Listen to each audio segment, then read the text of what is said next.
Inconsistency has been the downfall for the Athletics in the early part of this season. From their offense to the bullpen, the timely hits and the big outs have just not been there. But this team is still getting to know one another. And with the first month of the season wrapping up, there's plenty of time for Bob Melvin and the boys to shine. Today, a win to finish up the homestand versus the unanimous MVP Mike Trout and the Angels would be a nice way to leave town. It's Game 3, A's-Angels, next.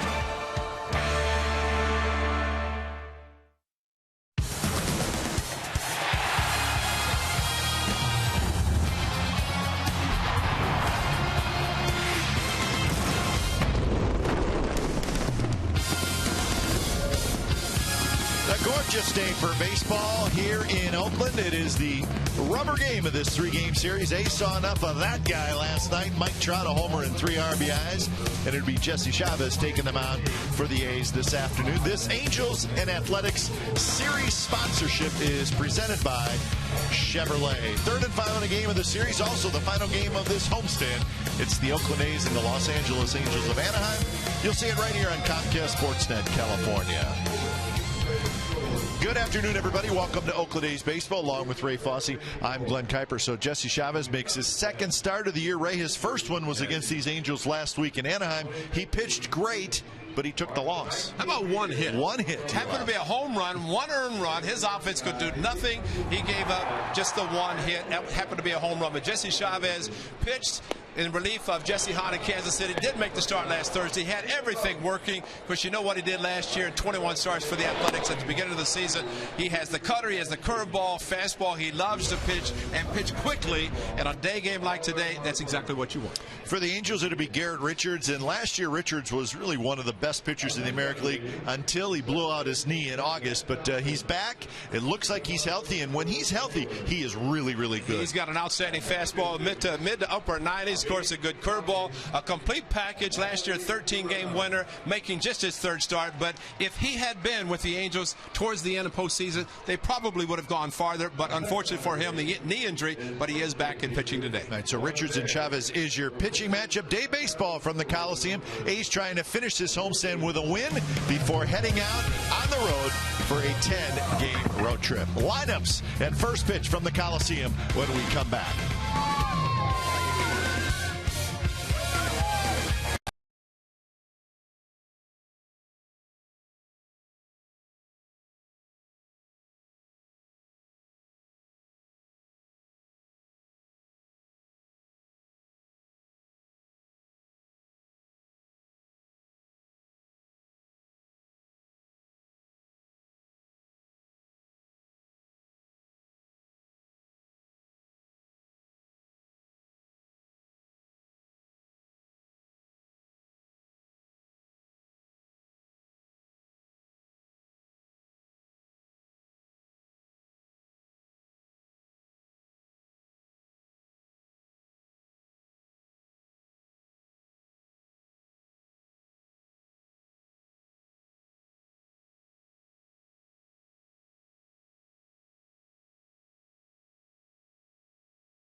is brought to you by Jack in the Box.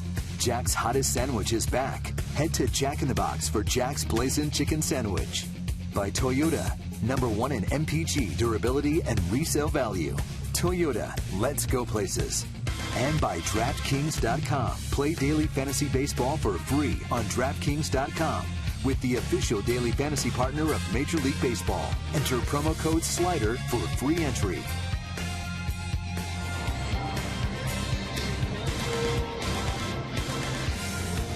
So Jesse Chavez and the Athletics set to go to work. A beautiful day for baseball here at the Coliseum. Game time weather presented by the Santa Cruz Beach Boardwalk. The admission is free. Visit online for park hours at beachboardwalk.com. 72 degrees, and it's supposed to even get a little bit warmer as the afternoon rolls on.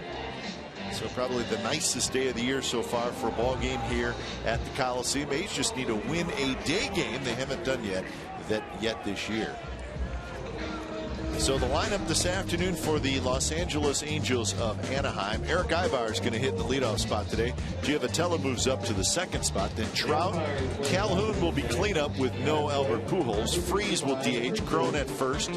Joyce in left. Utera the catcher, and Taylor Featherston plays third base. And I think if Jesse Chavez can just duplicate what he did last Thursday, I would think the A's have a chance at least of scoring a couple of runs. Garrett Richards is good, but Jesse Chavez was outstanding in his only start. That was last Thursday against the Angels. As we mentioned, just the one earned run, one hit, happened to be a home run by Cole Calhoun. Pitched out of the stretch because of an error, and then gave up the one hit, a ball that did not stay in. It came back to the middle of the plate. 2-run home run. 2-0 the A's lost. So Jesse Chavez deserved better. Let's hope that changes today. Defensively for the Athletics today, Canna in left, Folden in center, and then Reddick in right. Laurie, Simeon, Sogard, and Davis on the infield, and Josh Fegley gets to start this afternoon. So Stephen Vogt, at least for the time being, gets the day off, or maybe part of the day off. We will see. I'm glad you said that, because that's the first thing he'll say. At least I'm not starting, but I'll be ready. He will be ready. So Eric Ibar is the first hitter of the game. First pitch, Ibar hitting .211 with no home runs and 7 RBIs. Slaps this one toward left field. Canna hustling back, still going back, and he makes the catch. Big blow for the Angels last night. They hope, and all hope is going to be minimal, but Albert Pujols right there, his left hamstring grabbed it, and that was a hit, but he could barely make it to first base, and just kind of grabbed him as he headed out of the batter's box. And of course, Cap, as you had mentioned in this series, the Angels going over to San Francisco cannot use the DH, so it'd be interesting to see what happens to the big man Albert Pujols over the weekend, as the Angels will be over across the bay the full weekend, the Bay Area. Not a bad idea. Very rare that a team could show up for a week and stay in one hotel, one area for the entire week. Be nice, though. Be great. Jesse Chavez, great at assortment of pitches, good fastball. The cutter, one of his specialty pitches. He'll use the fastball both sides of the plate. 3 for 3. The Energizer Bunny. We should just mic him, put a camera, solar camera on him, and just, you know, make a show, make a complete game out of just that highlight reel. And we're being serious. Absolutely. The Laurie cam. It would be pretty entertaining, I think. Got the pant legs pulled up high, the big stirrup socks, and well, that's even more around. But so that was like the rubber handshake of the series, right? Just like this is the rubber game of the series. 1-2 to Giovatello. Big curveball is down and away. I think we saw last Thursday with Jesse Chavez, he did not pace himself. He just went out and very economical with his pitches anyway. That's the way he has always been. I think of two players on the A's right now as you look at his assortment of pitches. Of course, fastball that he will throw, the cutter, those two primary pitches, but also a good curveball that he throws and a changeup. Curveball you just saw that was in the dirt. Fastball a bit high. But I think of two players the A's have, the catcher and Stephen Vogt and Jesse Chavez, two players that were kind of other organizations never given the opportunity. They both come here and they've thrived. I mean, great opportunities, and then taken advantage, and they're mainstays on this ball club now. And a bit high, and Giovitella has a pretty good at bat. Here's our T-Mobile game changer. No surprise here. Mike Trout last night, a solo home run off Jesse Hahn in the third, and then a huge hit in the seventh, 2-run double. And that would give the Angels a 6-3 lead. So we saw all of Mike Trout last night. Played good center field, as he always does. And, you know, the opportunity did not present itself, as the A's more than likely wanted to put him on in that last at bat when he got the 2-run double, but with the bases loaded, they couldn't do it. And that was the walk Calhoun received off the left-handed pitching of Fernando Abad. But that's nice to be in that category of so dominant, such a threat, that if clubs have the opportunity, they pitch around him or put him on.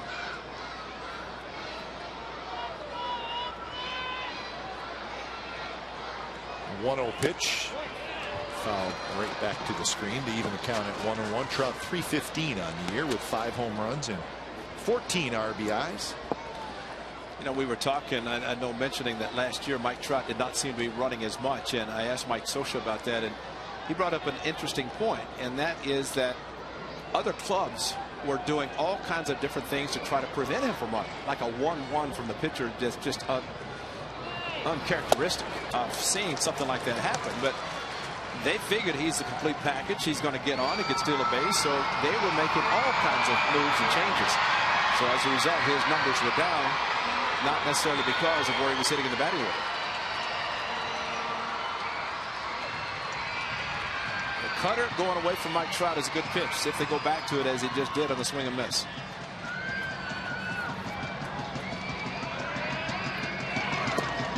And that was a good pitch. Wow. 2 games in a row. 2 games in a row. It's amazing. There's nothing wrong with that pitch, except that it fooled Mike Trout. It's a changeup. Started to swing as he did last night. Ended up walking. I mean, it's right in the middle of the plate. What could Ted Barrett miss about that? Same as Scott Berry last night in the first inning. And he does get Trout. Trout chased that one a little bit.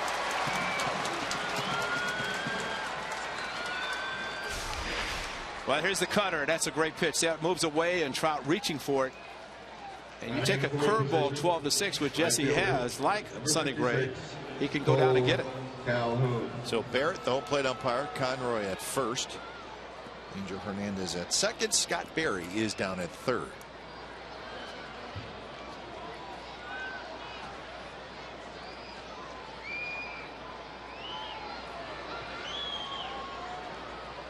So Cole Calhoun hitting in the cleanup spot after leadoff spot in this series, not only in this series but pretty much all season long. But Pujols out, Calhoun moves into that cleanup spot, hitting .309 with 3 home runs and 10 RBIs. He's 1 for 7 in the series.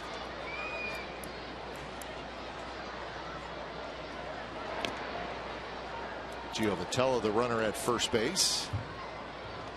See Ike Davis that time as Jesse threw over.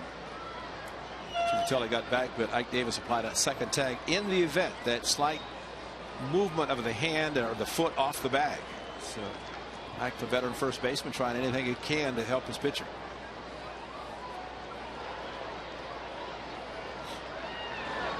Missed again. 2-0 the count. Angels have not stolen a lot of bases this year, just 6 in the first 21 games. And last year they stole 81 bases. That was 11th in the league, so really not a big base stealing team last year either. And again, a lot of that has to do with Trout not stealing as much last year. The strike call, 2-1. The pitch to Trout was probably better than that one. Yeah.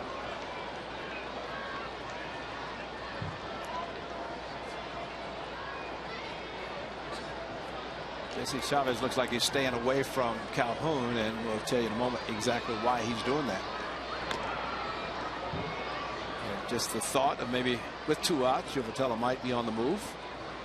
We've seen that kind of in this series where 2 outs and a hitter comes up, not named Trout or Pujols or somebody, although Calhoun has the ability to drive the ball in the seats as he did and has done against the A's. Calhoun rolls that one just foul, knocked down by Ike Davis. Well, this is what we're talking about. This pitch was supposed to be inside to Calhoun last Thursday. Came back towards the middle of the plate. And on that Thursday afternoon, starting time at 4:05, late afternoon turned into early evening. And for Calhoun, that was the only hit that Jesse Chavez gave up, the only hit the A's gave up, a 2-run home run following an error. And he tried to go inside, the ball tailed back in the middle of the plate. And one missed up. 2-run home run. So he's staying away from him, at least in this event. So 2-2 the count. This was popped up. Laurie coming over near the tarp, and it'll drop just into the seats. So the cut fastball, and look at the velocity rate. Yeah. That's interesting. I mean, you're talking about an increase of 3.5 miles per hour, and that's a lot. Well, it's such a great pitch. It's such a great pitch. And I know we talked in Anaheim about a conversation with Don Baylor about that pitch, and I thought his description was perfect. He said, get it before it cuts, because if it does, you don't have a chance. And it's kind of a late cut. He comes in with a great velocity, and just like almost at the end, somebody pulls a string. That's a circle changeup grip that he has, similar to what guys will do with a split finger, so that I have to make the change in the glove. So he'll make the change to another pitch if necessary without fanning the glove. Block. Giovatella takes off, and he is out.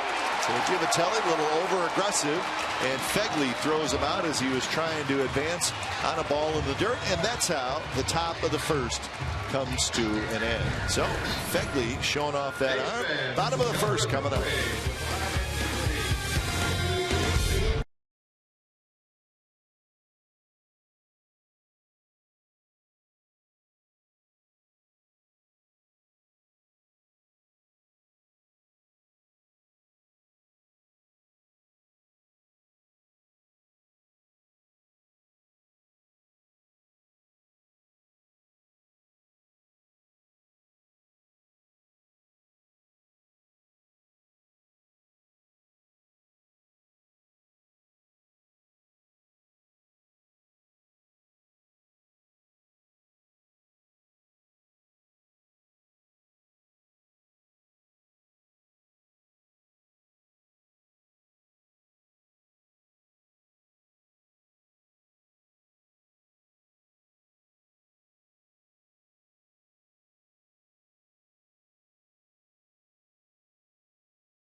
Check out the line in full. Simeon, Davis, Butler, Reddick, Laurie, Canna, Sogard, and Fegley.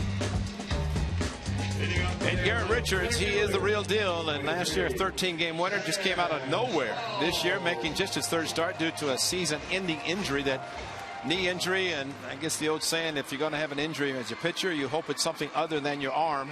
And for Garrett Richards, nothing affected his arm. Very, very good pitcher. That 7 walks. Perhaps because of lack of pitching, but that's uncharacteristic of him. Last year in 3 starts against the A's, walked just 5 people, 5 hitters. So Garrett Richards, a very good assortment and a good fastball to top it off. First pitch to full is in there, first strike. Richards is 26 years old.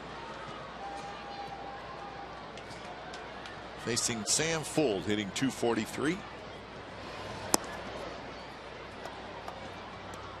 Couple of A's hitters in slumps right now, and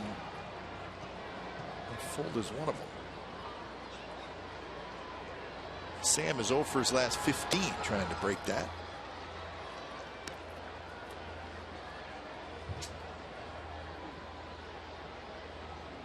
Semien to follow, and then Ike Davis. So for the hitting coach, you're never completely happy, because as soon as somebody gets hot, another guy gets cold. It's just automatic. It's the way it works. 96 miles an hour from Garrett Richards.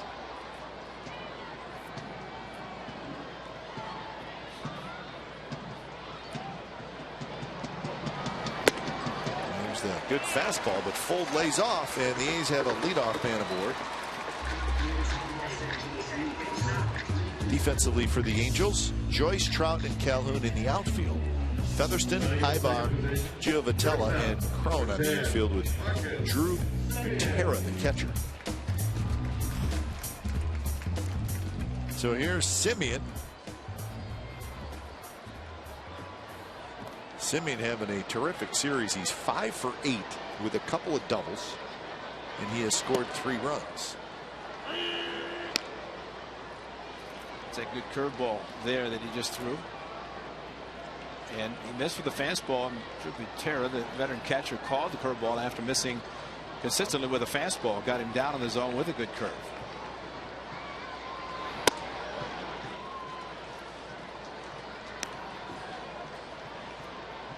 Pitch breakdown this year for Richards. A lot of cutters, a lot of sliders, and his cutter is a high velocity as well. Yeah, about 94, 95, so it's there.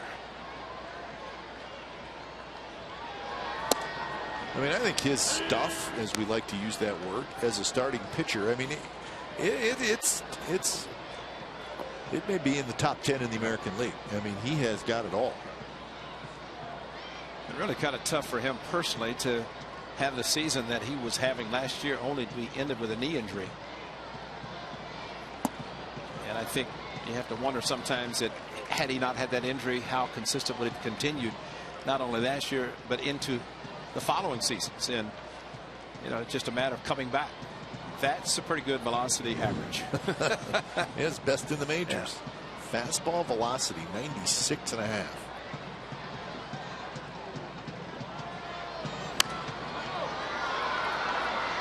Into the seats. This is what happened on August 20th of last year, going to cover first base, and boy, the knee just gives out. Said they could hear him scream, and when it happened initially right there when it buckled, and just tried to look back and catch, and just man. And to think at that time, and then to come back just making his 3rd start, and how much of a rehab he had to go through. His numbers last year, he was 13-4 with a 2.61 ERA and 168 innings. And you figure he got hurt on August 20th. He ended up making 26 starts, so he probably would have made, you know, maybe 6 more starts. He would have probably gotten close to 200 innings. And then the #1 starter in the postseason against the very hot Kansas City Royals. And Semien goes around, and there's just more of the arsenal of Garrett Richards. But you know, Cap, I think in this inning, after 3-2 to Foldy walked him, 3-2, and then curveball. But this is where you have to recognize he's having trouble with his fastball and cutter. He's throwing everything up and out of the strike zone. His best pitch is his curveball. So while it's surprising to see it 3-2, it's his best pitch, and Butera went with it, figuring Semi's going to be looking fastball, and he might have swung at ball 4. But that's just making an adjustment. When one pitch is not working, you go to one that is. Here's Ike Davis. Davis hitting in the 3rd spot. Just watching his delivery kind of reminds me of the great Roy Halladay. Yeah, it's a good call. Yeah, just the delivery, and especially out of the stretch. But where's he the perfect game, Roy Halladay?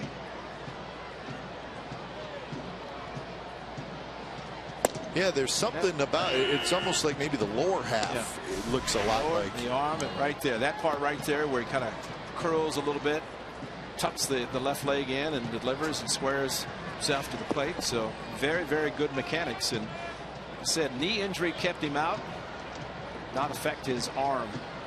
And you know he's just going to get better and better.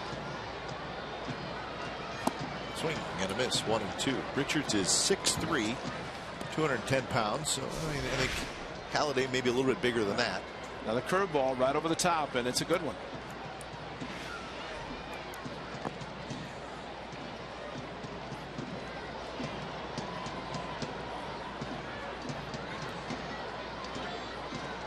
Fold keeps inching off.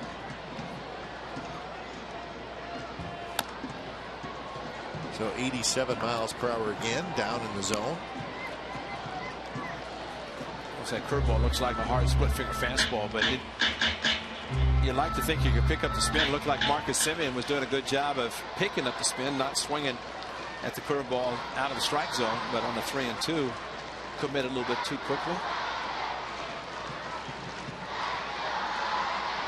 Infield double play depth, shifted a little bit toward the right side, and that one's hit past a diving Featherston, who got a glove on it, but it rolls behind him, and Ike Davis is going to have a base hit.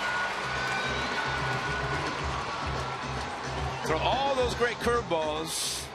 Throw fastball hitters already, aren't they? This pitch maybe out of the strike zone, and Ike Davis, the magic wand, just going opposite field. They're not shifting him as much, but Featherston off the bag. Ibar up the middle a bit. The only difference there, Fold would have gone to third. He had to stop at second because of the nice stop by Featherston. Just got a glove on it and probably had thoughts of maybe trying to throw out Ike Davis, but at least save extra bases. So 2 on 1 out, and here's Butler.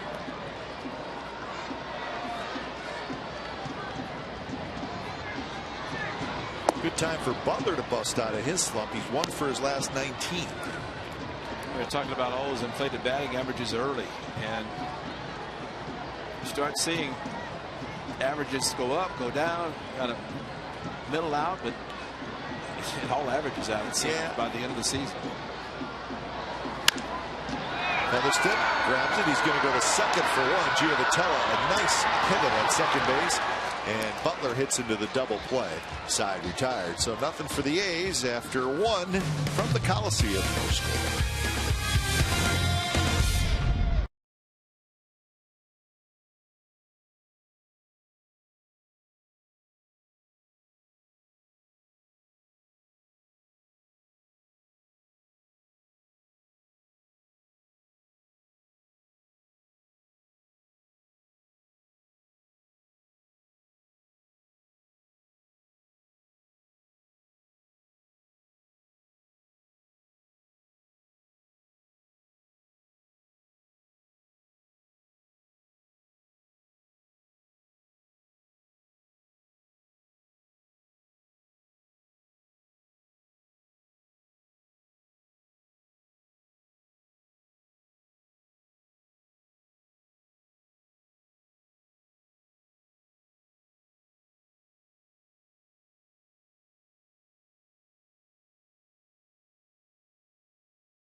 Sure you don't miss Mayweather versus Pacquiao live Saturday, May 2nd, and it's on pay-per-view. No score, second inning. A's and the Angels. You know, as beautiful as this day is, and as beautiful days are for baseball, shockingly, the A's have not won today. Yeah. You know, that's hard to believe because this is a gorgeous day. And the A's really play as a lot of day games compared to other teams because they always have the weekday day game on getaway day, like today.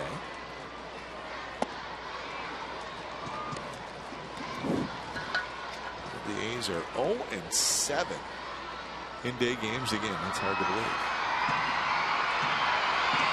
No home runs hit during the day games either. That's a good note. Well, it's a good note, but it's an ugly note. Good and ugly? Well, the main thing is that daytime is when the ball carries the best, especially here. Yep. And you don't hit any home runs in daytime, and you hit them at night where the ball doesn't carry, save them. I can think of a few that have been hit, Billy Butler in particular, in this series. And it was warm in the East Bay. And coming to the Coliseum, it's warm here as well, so that's conducive for ball traveling well. Well, you remember, Ray, that the first week of the season, the A's were home, and they lost an extra inning game on Saturday during the day and an extra inning game on Sunday against Seattle. And that kind of started this whole thing. Calhoun was called out on strikes. Good changeup from Jesse Chavez, floats to the outside, right there, catches the corner, and it's almost acting like a screwball, but the changeup, the circle changeup that Jesse starts his delivery with that grip. Calhoun moves from the leadoff spot to the cleanup spot with the absence of Albert Pujols.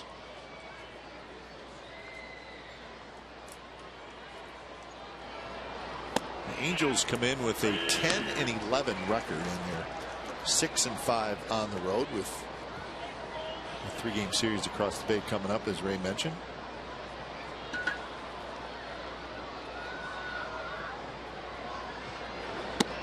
The A's, on the other hand, are 9-13 and 4-8 at home. And these two teams have split the first 6 games that they've played against each other.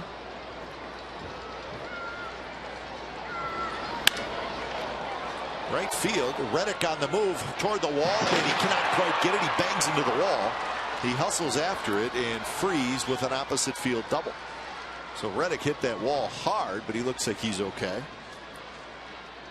And there's an example of the ball carrying. I mean, the ball was hit well by Freese, but we've seen the ball like that knocked down. Josh Reddick with the ball sinking away from him, slicing, and well, you talk about hitting the ball hard.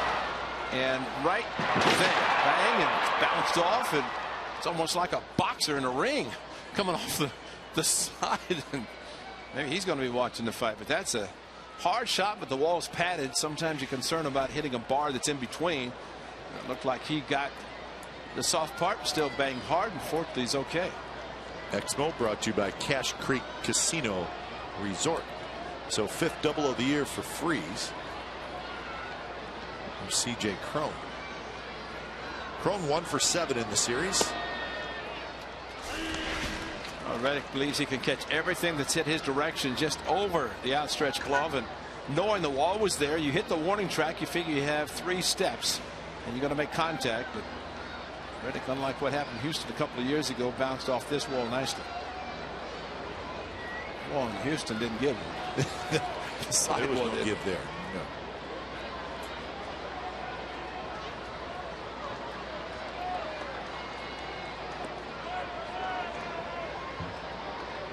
So the Freese double, the first hit for the Angels today.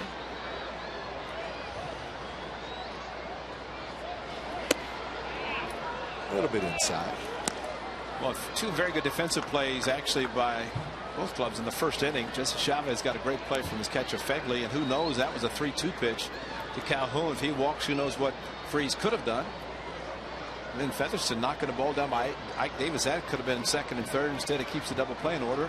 Angels get out of the inning, so defense already on display in the first inning. That should reach the seats. In fact, bounces right on top of the dugout and a couple rows back. Now these two teams will meet again June 12th, 13th, and 14th in Anaheim. That's the trip, Ray, where we go to Anaheim Friday, Saturday, Sunday, and then San Diego Monday, Tuesday, and come back. So a short trip down south. 2 in San Diego. I like that sentence with the word short. You say trip.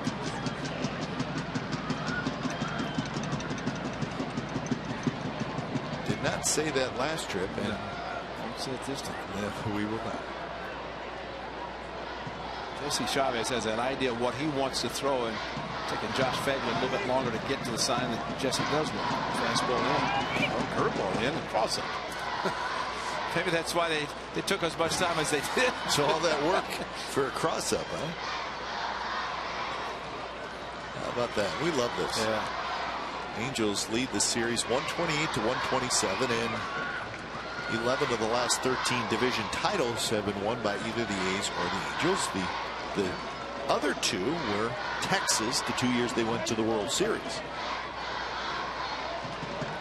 Well, a nice recovery by Josh Phegley. Socha, as a former catcher, knows how difficult it is to catch a cross-up looking for a fastball, which kind of interesting. He moved inside, which would have been a fastball target. Jesse does not throw his curveball inside to right-handers.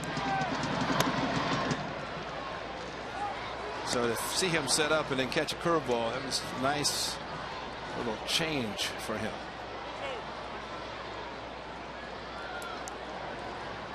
So full count. That's Matt Joyce, the on-deck hitter. Outfield straight away for Cron.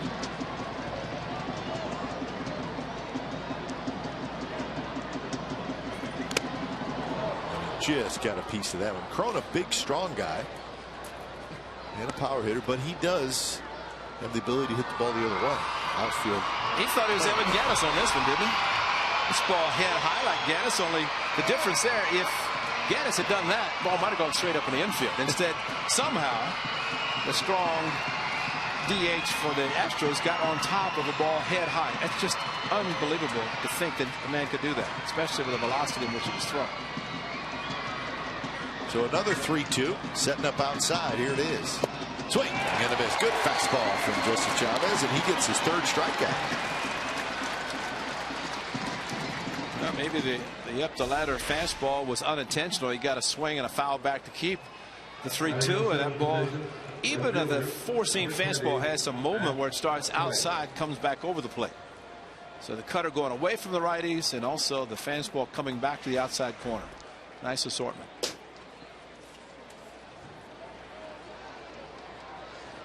So here's Matt Joyce. Matt Joyce hitting 143 with 5 RBIs. It's this one in the air, shallow right center, and Foley grabs it, side retired. So Freeze the double. He is stranded. Bottom of the second coming up. It'll be Reddick, Laurie, and Canna. No score.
The #1 app for live baseball at bat is up to the moment, at any moment, with in-game highlights, live look-ins, replay reviews, radio broadcast, statcast, and more. Get MLB.com at bat for your smartphone or tablet. Bottom of the second, no score. Josh Reddick to lead it off against Richards. Richards gave up a hit in that first inning. He also gave up a walk and a strikeout. Got a double play to end the inning.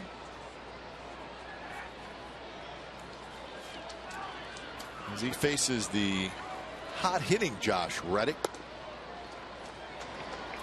Reddick is 3 for 7 in this series. He's 11 for his last 22 and 15 for his last 33. So the batting average at 358. You know, the best thing for Josh Reddick, as much as he did not want to do it, was maybe starting the season on the DL and taking the time to get some at bats, because he has come back and been just unbelievable the way he's swinging, using the whole field. And everybody wants to be a part of opening night, but as he told us in an interview, he said probably the best thing that happened, even though he did not want to do it. But he has been a different player this season. In the air down the left field line. So 2-2 the count.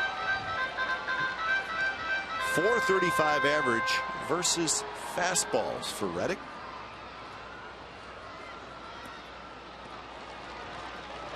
A lot of those are hits to the middle of the diamond into left field. Exactly. And especially in a count like this where he's staying back, still pulling the shift, not so much, but Ibar well over, close to second. Hit high in the air to right field. Calhoun near the wall, and he's got it. One away. Well, ball in the air, you always wonder, is it going to be enough? And curveball, Calhoun getting close. And remember last Thursday in the game that Xavi pitched, Calhoun caught a ball, similar area, closer to the line. That Reddick came close to hitting a 3-run home run. Ball just a little bit towards the end of the bat. Kept in the park, and Calhoun's 2-run home run won it. And he caught the ball that almost went in the seats. First pitch curveball, a strike to Brett Lawrie. Good swing though by Reddick on a curveball, just got under a little bit too much. Lawrie hitting .225, couple of home runs and 10 RBIs, 2 for 7 in the series. Got the 3-run homer they hit in game 1.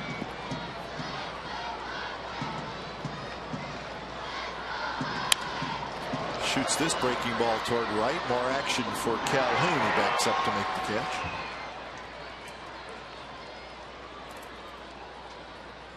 Two outs for Canna.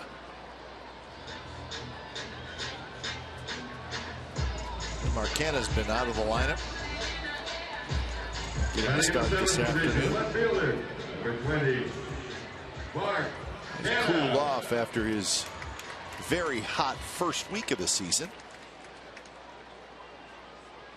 Overall .250 with a homer and 7 RBI. Had 5 hits in his last 34 at bats.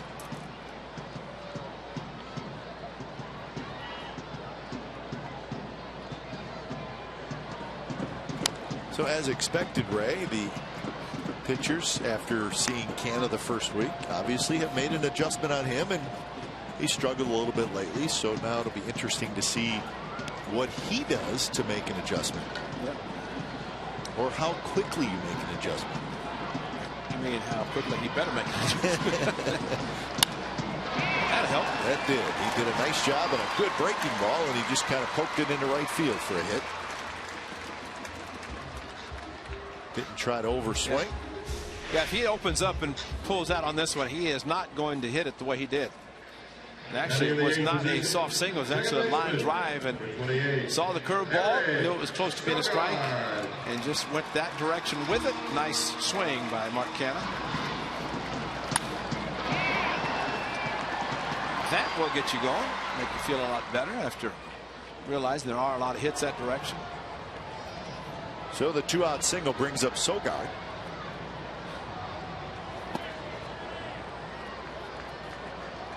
Sogard is 1 for 7 in the series, hitting .250 overall. 15 hits in 60 at bats. He's got 3 doubles. He's got a triple. A couple of walks so far in the year.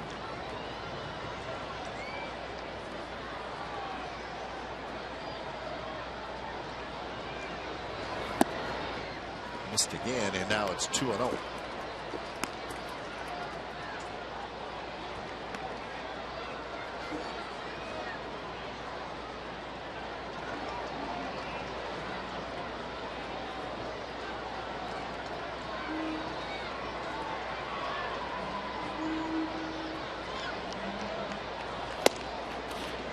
Taken all the way, 95 miles an hour, and it's in for a strike. With the A's lack of offensive production, might see Bob Melvin kind of has good speed. Just try to do something maybe a little bit different, just to try to generate some offense, manufacture a run.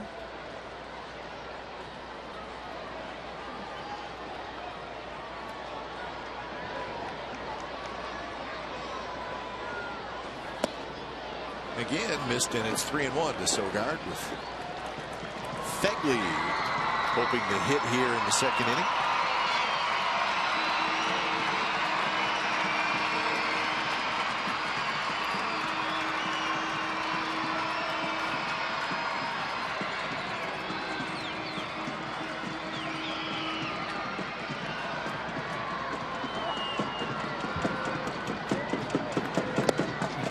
Right in there, and 3-2 at the count. 85 miles an hour. How about that? And that's his best pitch. He's really erratic with his fastball, but that curveball, and this is Eric Sogard taking all the way. Just watching him, it's like he was figuring he's going to get another fastball. He took it, threw it 3-1. See if he'll do it again. Wouldn't be surprised. Runner goes, and he looked like he threw that one a little bit harder, yep. And he gets the strikeout. So second strikeout for Richards. Runner stranded, and we are scoreless after 2.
Central this evening at 6 p.m. and it's on our sister station Comcast Sportsnet Bay Area. It's a special 1-hour edition. There's too much going on.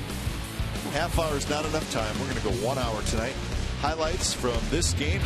Mindy and Matt are live at 49ers draft headquarters. Fallon and Scott are live at Raiders draft headquarters. Matt Farid and David Feldman will be in the studio hosting the show. So the NFL draft starts tonight, the first round of the draft. So busy night in sports. Dutera, Featherston, and Ibar 8-9-1 for the Angels. A walk and 3 strikeouts so far for Jesse Chavez. He jumps ahead of Dutera 0-2.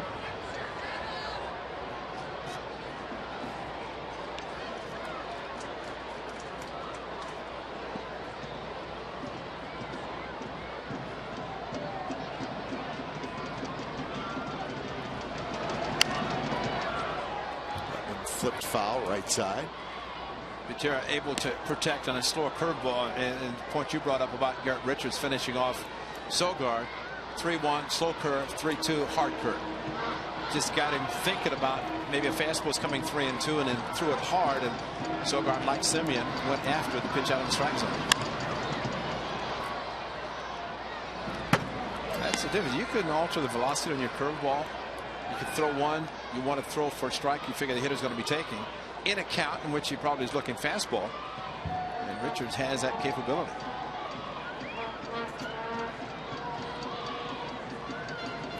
Another 0-2 pitch.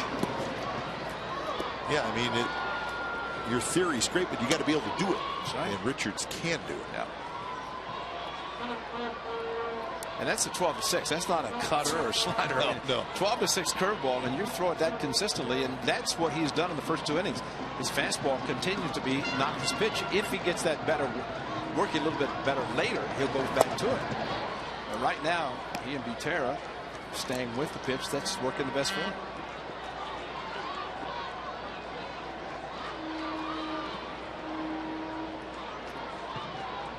So 2-2 the count to the backup catcher for the Angels. And he lines one to center for a hit. So the leadoff man is on, and that's the first time that has happened for the Angels. Elevated fastball.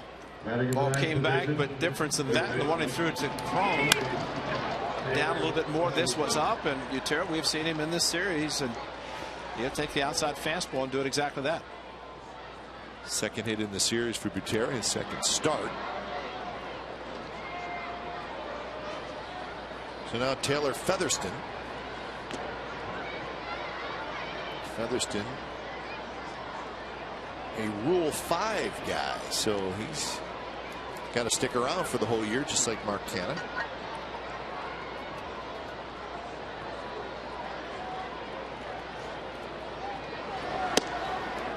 Missed the bunt. Quick throw, and Davis's tag a little late. Butera gets back.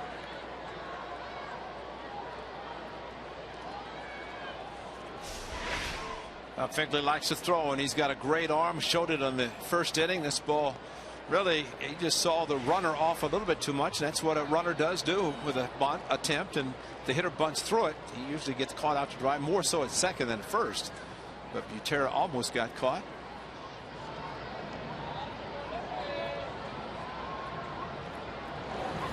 Infielders crash. Another quick throw, and again Butera gets back, this time with a feet first slide.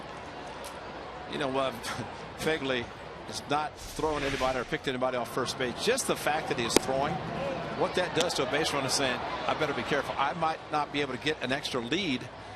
And Butera, as a catcher, knows that runners have a tendency to get a little bit extra off the back. He does not have blazing speed and wants to get a little bit bigger jump. Bunted nicely. Jesse Chavez underhand. So Featherston with a sacrifice bunt. Butera to second with one out, and now the top of the order, Eric Ibar. So maybe Mike Scioscia is watching this game and realizing, you know, he's cleanup hitters out. Pujols, he's got a good pitcher on the mound. Jesse Chavez always pitches good against the Angels. Maybe he's sniffing a low scoring game. Mike Scioscia walking over, and have to wonder if he's asking him, do you do that on your own? Because normally see a manager might go and congratulate him, but he actually just walked over and asked him something. So maybe he's not sniffing a low scoring. Maybe he didn't think it was that great of an idea. I don't know. Well, and maybe because he had a catcher at first base, and Mike is a former catcher. But you know, it's amazing watching that dugout, and you see it often. A hitter, in this case Featherston, gets down a sacrifice, and everybody is up to congratulate somebody for doing something that should be expected. You know, I mean, it's expected to get a bunt down, a sacrifice, whether it's given a sign or not. But it's kind of a lost art in a sense, because not everybody can bunt and sacrifice. So I guess when the guy does it successfully, they want to acknowledge that, and the whole bench was up congratulating him, except his manager. What are you doing? Just interesting. I figured Mike would be over, pat him on the back, shaking his head. Nope. I read an article this winter from a national baseball writer, and it was kind of funny actually, and he was writing about why do they always shake the pitcher's hand after he comes out of a game, whether he was good or bad. What if he was really bad? What are you shaking his hands for? Did you read that article? it was kind of funny. Yeah. And the thing is, why is the pitcher walking off, acknowledging and actually putting his hand out to shake him? So I'd be so ticked off. I'd say, get away from me. Well, that's the thing. You wonder, would it be better off just to, if a guy has a really bad outing? Yeah. You know what? Yeah. Don't shake my hand. I was horrible. That's a great point.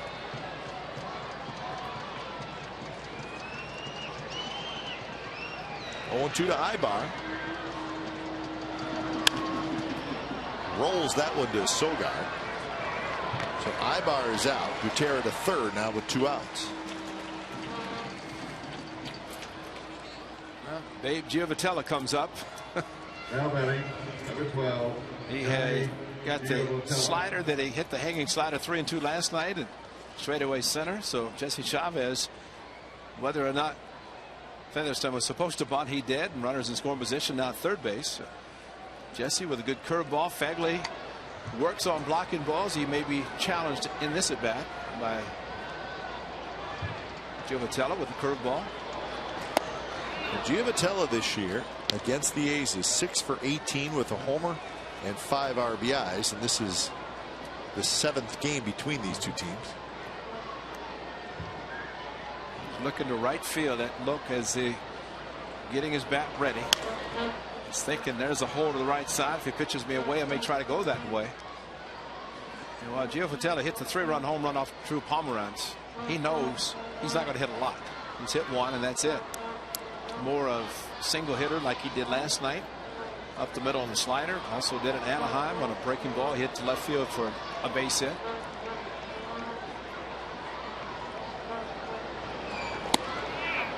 Outside corner. Giovatello didn't like it. 1-2 the count. Hitters will give up on this pitch more than anything. It's like a backdoor two-seam fastball that just comes back over the plate. They see it as a ball, and they don't recognize the movement. So Jesse Chavez throwing a great one there. They can throw the cutter away after one coming back. That one a little bit too far out, but pretty good pitch by Jesse Chavez, especially after the last pitch was called a strike. You go as far as you can go.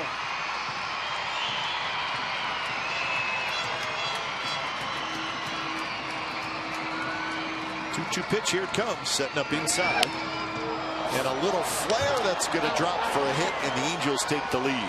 So Giovatello hurts the A's again. And Gutierrez comes in to score. 1-0 Angels. Well, you can say great pitch, but if a hitter is able to put his bat on the ball, and especially like this, and he does, and just hits it enough to get it into the outfield. You can put jam, you could put a star, put anything, but it's a 2-out run scoring hit. So here's Trout. Swing and a miss by Trout, who struck out swinging in the first inning. 10 RBIs this year for Giovatello, 6 against the Athletics.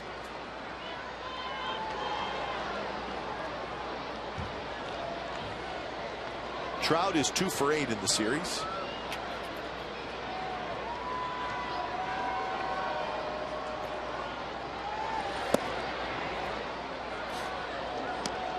Chavez wondering where that one was. 1-1 the count. It's a difference of Giovatello and Trout. Yep. Just that name right there. The two names.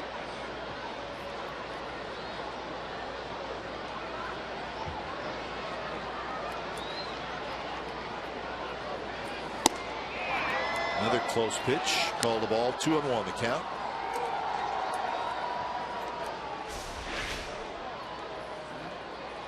Didn't offer at it, and it was off the plate by a ball the size of a baseball.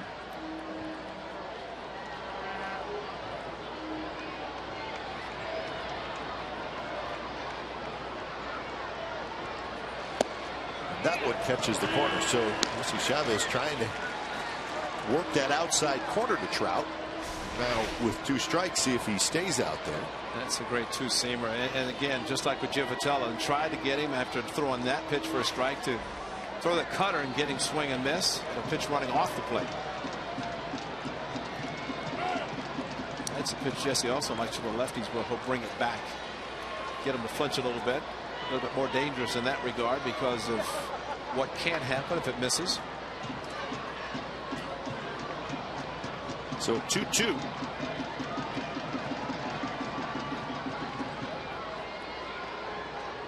So the inning started with Butera's single and sacrifice bunt came into play a little bit. Givatello with the 2-out RBI hit. Both hits with 2 strikes.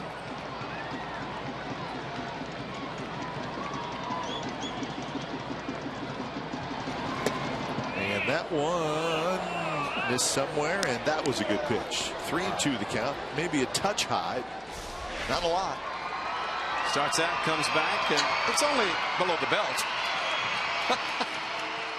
Wow. That's a strike. Yeah. That is a strike. Wow. That may have been the victim of throwing away from your target a little bit. Runner goes. Pitch is high. Trout with the walk as Vogt scrambles after it. That last pitch was thrown out of frustration, too. Probably. So second strikeout, or second walk, excuse me, for Chavez. He's got 3 strikeouts.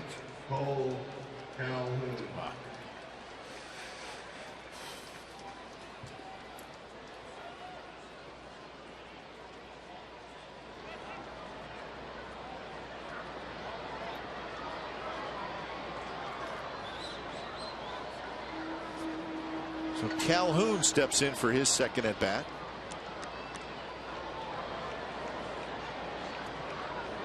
Struck out looking in the second inning.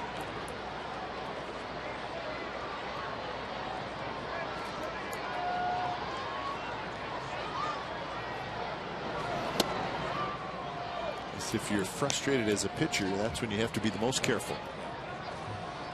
Yeah, you try to overthrow him, ball straightens out, and you get hurt badly, and this guy can, if you make a mistake, hurt you badly.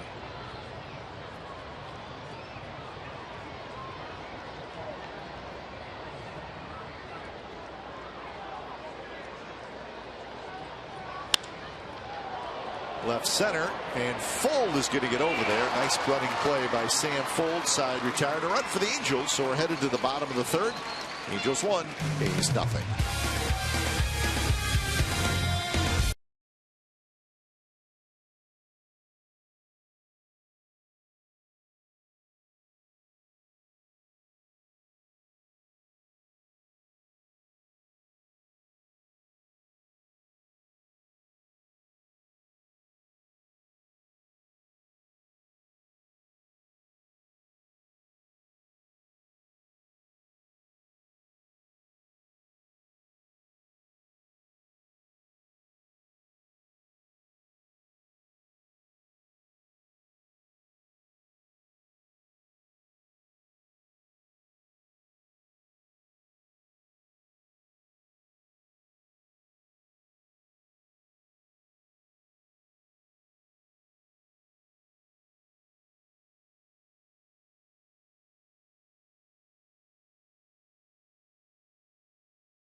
You can purchase MLB authenticated memorabilia behind Section 120. Items include game used or signed baseballs, jerseys, bats, bases, and more. You can also shop online at athletics.com/game used. Portions of the proceeds benefit the A's Community Fund. Let's see who's the MLB authenticator down there today. It's not Dominic. All that stuff is there, and I mean, Eric Farrell's job is basically get the authenticator, get a baseball, get a bat, get a glove, get a and authenticate it, and there's a lot of game use stuff that's there. Where's Big Dom today? Yeah, no. Dom taking the day off? Must be. You know what? He's keeping the streets of Oakland safe. That's good. That's important. That is definitely important. Saw him here last night. Kind of sharing the wealth a little bit. Fegley to lead it off for the A's here in the bottom of the third. You know, I have to wonder how much of a conversation Josh Fegley has had with Mr. Barrett today. He being the catcher, and some pitches that have been close. And, you know, the good thing, and I often say, you never turn around and talk to him. You always talk and let him look at your back of your head.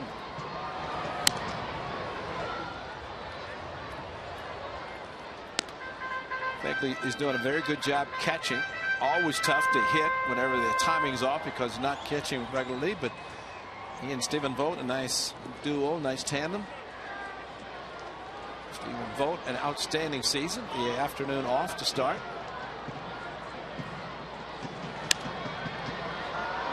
Popped up toward first. Crone drifts into foul territory and he grabs it.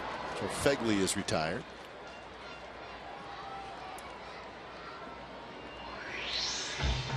It is frustrating. You work and you work and you work, but boy, the timing and facing a hitter or a pitcher when you haven't played that much, you can do all you want behind the plate and work on that, and does a very good job. But you just have to realize you can only do what you're capable of doing, and that is doing your best. Stephen Vogt knows that he gets the day off, but might be in there a little bit later.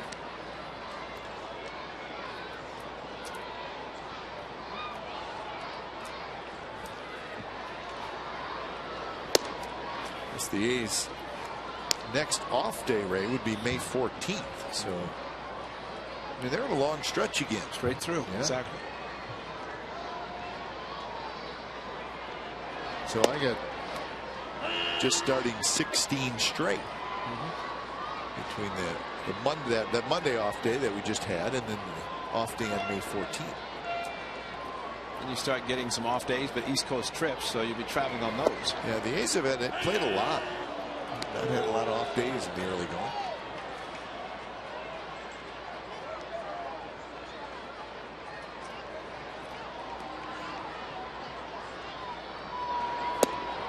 Full checks his swing, and he did not go. Sharp downward movement from Garrett Richards. Yeah, again, a breaking ball started, but definitely no swing there.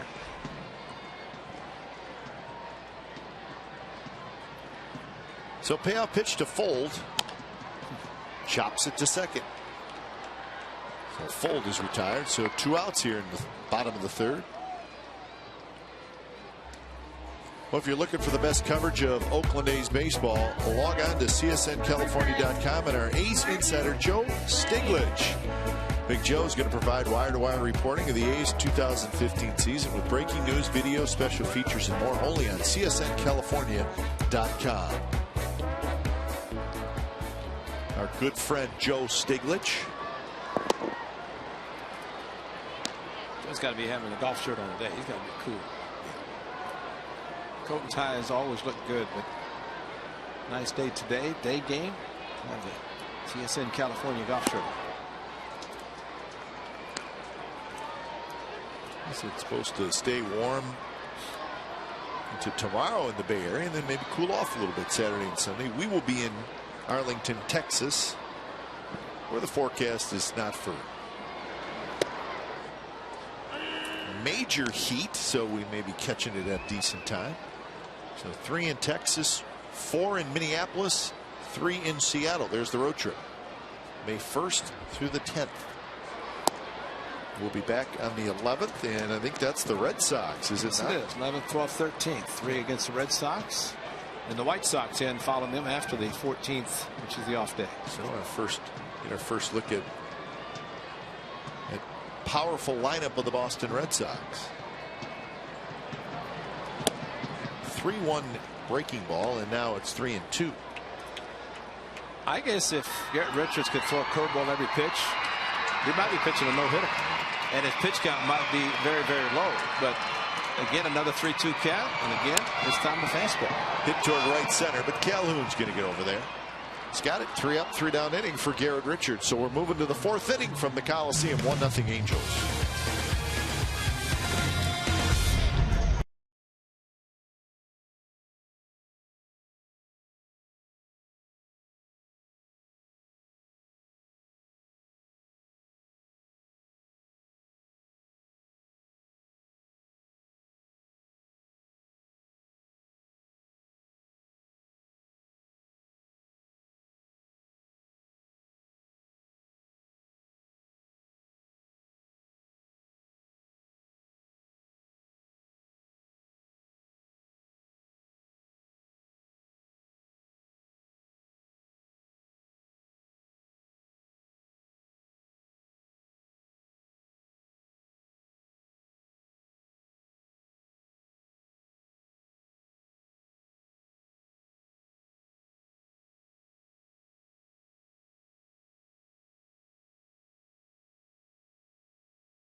May 12th, when the A's host the Boston Red Sox, 15,000 fans will walk away.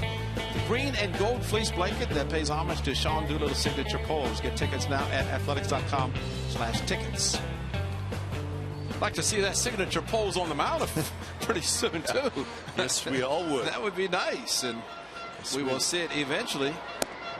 We don't want to wait to see the traveling Doolittles back east before we see. No, we Sean need to see him before that. Yeah, because we will see the traveling Doolittles. They will be on the East Coast, New York for sure.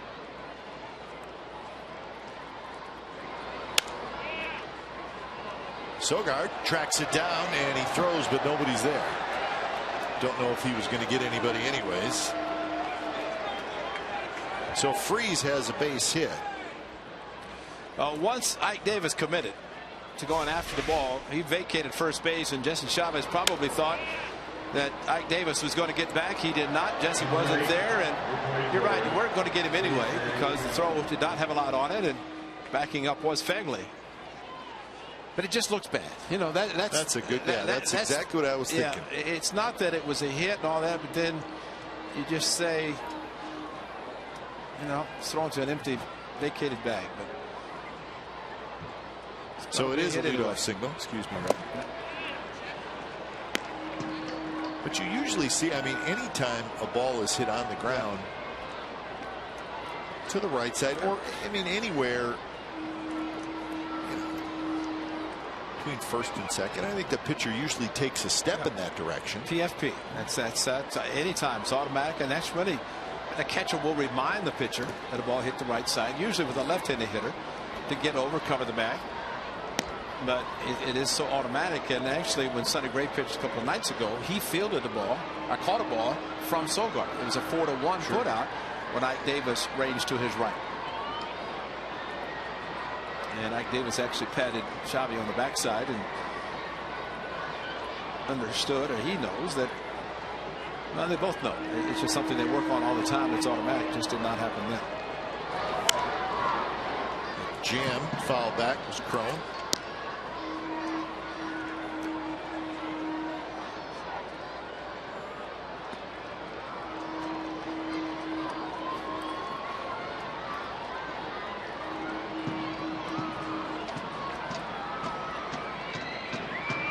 Struck out swinging in the second inning, one of 3 strikeouts for Jesse Chavez. Blocked nicely by Fegley.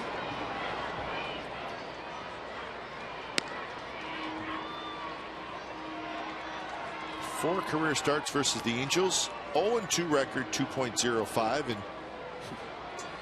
you know the starts pop in your head. I mean, I remember him, and he's never got knocked around. He's always been an effective pitcher against the Angels, even though it's just 4 starts.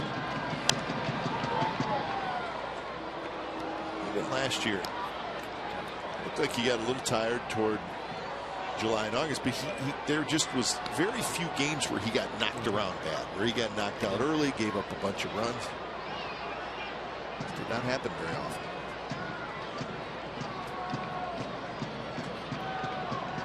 Finished last year with a 3.45 ERA. Strike 3 called. Crone knew it, so he strikes out for the second time. Another great pitch by Jesse Chavez. Watch this ball start outside. It gives up and floats right in the middle of the plate. That is a great pitch. Nothing a hitter can do except tip your hat and say, nice pitch, Jesse. Although he probably won't, but still a great pitch.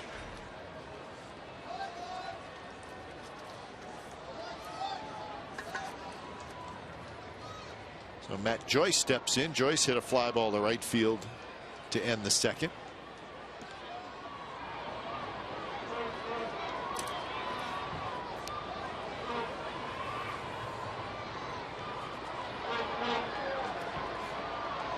Joyce's batting average is now down to 141.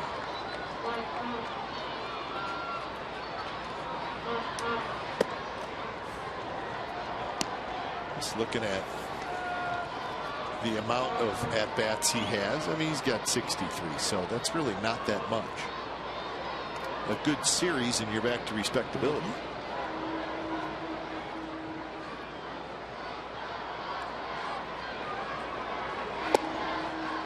I'm always amazed, though, at big leaguers when they're in a stretch like this to start the season. You wonder how much they are really annoyed by their batting average. I gotta believe they are a little bit, right? Because that's what everybody looks at. Exactly. It's not so much it's the first thing you look at. RBI. It's what he hit. $120. Davis with a nice play. Steps on the bag, throws to second, not quite in time. So Joyce is retired. Freeze. That hit him. And I think the ball may have hit him. You're right. Thought Simeon got a glove on it, but it hit Freeze and dropped right there. Where did it hit him? Let's find out. Ike Davis, great play, robbing Joyce, and the ball into Freeze. And the concern, but you know, when you're going great, those great plays happen, right? Yeah, of because course. Ike Davis, a great play, robbing Joyce of a double, and a second and third, tagged the bag, threw to first or second, but right in, hit him in the helmet, back of the helmet. Great shot, guys. And of course, he immediately pointed to Mike Scioscia, who was headed out, saying he's okay.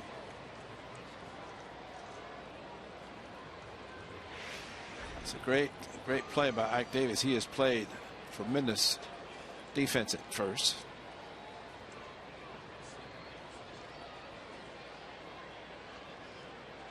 So here's Drew Butera.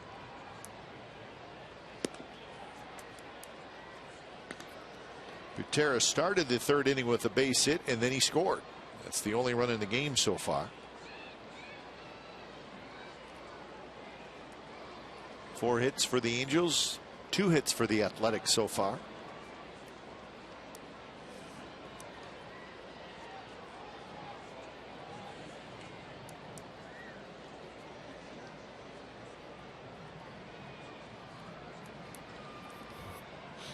Defense straight away and shallow.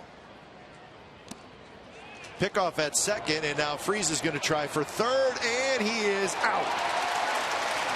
So Fegley comes up throwing, but Mike Scioscia says, hold on. Freese put up his hand like, wait a minute, guys, I may have got my hand in there. So Scioscia's going to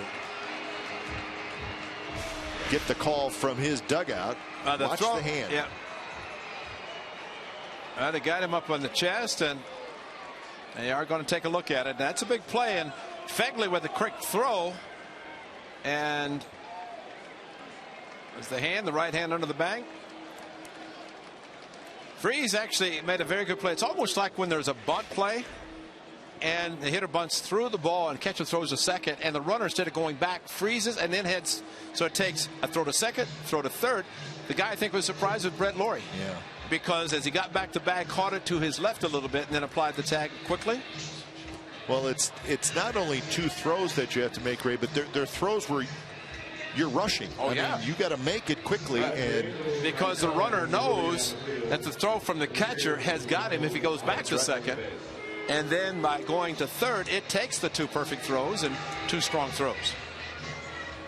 And there it is. And that's what they're going to be looking at. And I think Freese at that point, really, though not necessarily conclusive, as when slowed down, it looks a little bit different than it does in real speed. But we'll see if the word conclusive, inconclusive applies on this play. It is a big one because that does put a runner at third versus the A's in the dugout.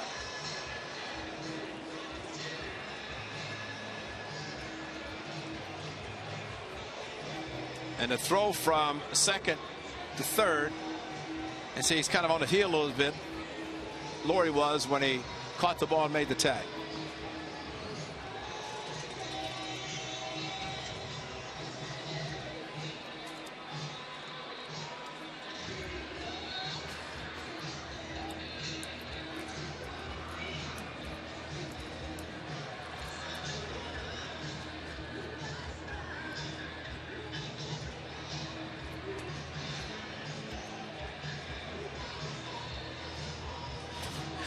I still think before taking a pretty good look at it. Before the challenges, and you know, last year at the beginning, and just kind of mention what was said, it seemed like, what is the call on the field? It's out.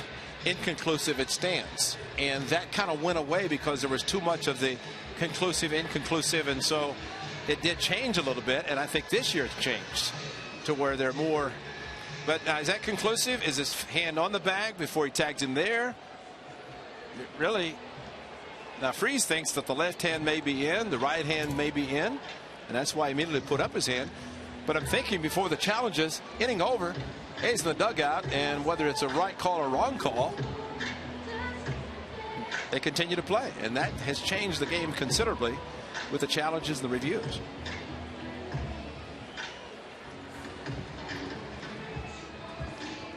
Well, generally, the longer they look at it, the closer the play is. I mean, that makes sense. Well, and again, that's where somebody in New York, and again, I wish they would put on the lineup sheets as we get who's on the bases here behind home plate. We don't know who's in New York making these calls. Nope, they should put it on the sheet. Yeah, right? exactly. Everybody should know, so that in these situations, such and such a crew. Now they say there's different umpires and so many games being watched. But in today's game, there's only one other being played.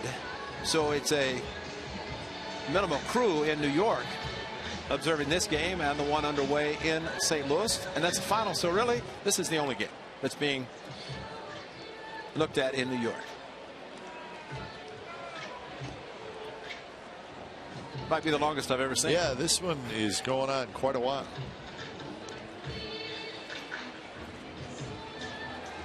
And they're calling them safe. So the call has been overturned, and Freese is now at third.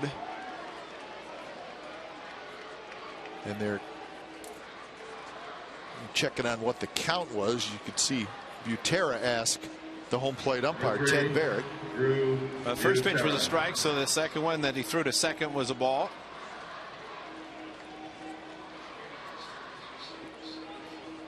So the count 1-1 to Butera.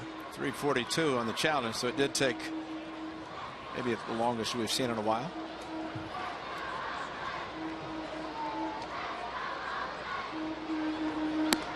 Changeup is high. So it goes as a stolen base for Freese. How about that?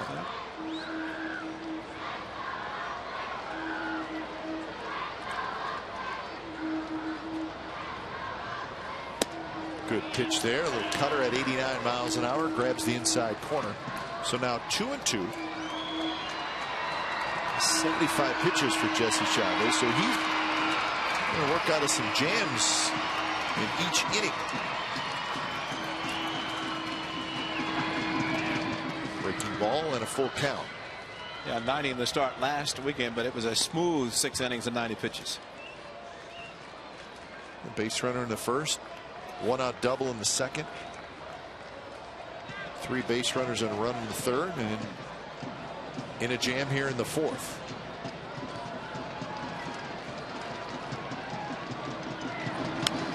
Fouled straight back as he went with a fastball in under the hands of Butera.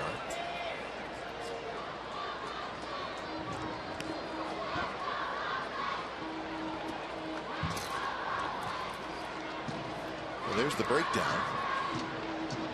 26 in the third.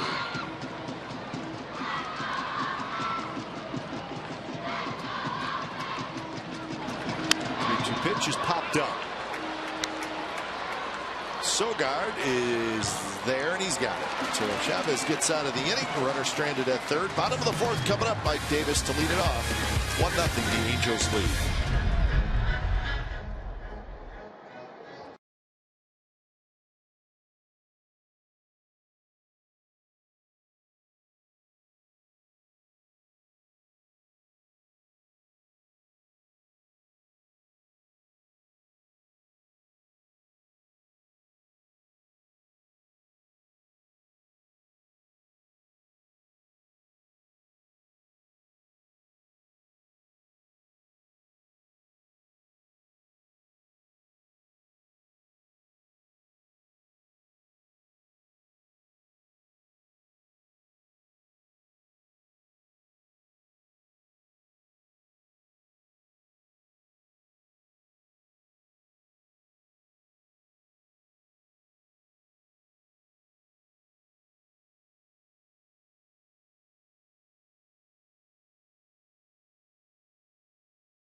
California is brought to you by Prism. Now your team can collaborate at a whole new level with video walls from Prism.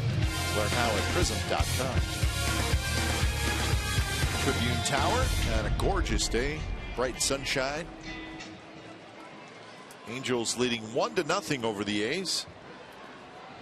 As the Athletics come to bat here in the bottom of the fourth. Davis, Butler, and Reddick, so the heart of the order.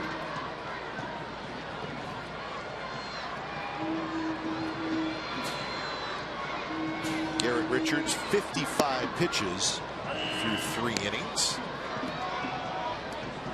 A couple of strikeouts. He's walked 1. He's given up 2 hits. He's had 5 3-2 counts.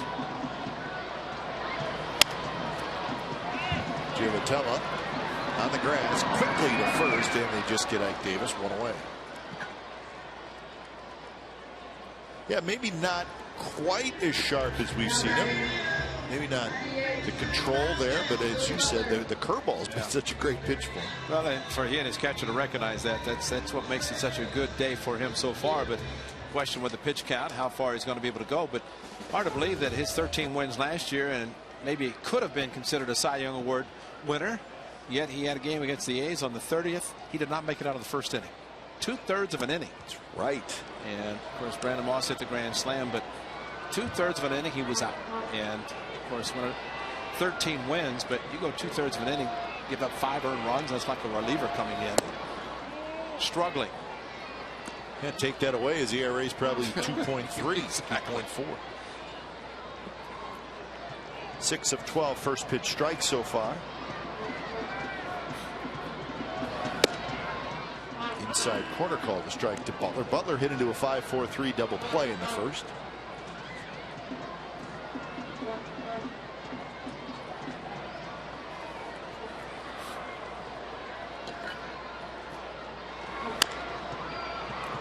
So the Astros and the Mariners start a series tonight. That's a pretty fun series to watch.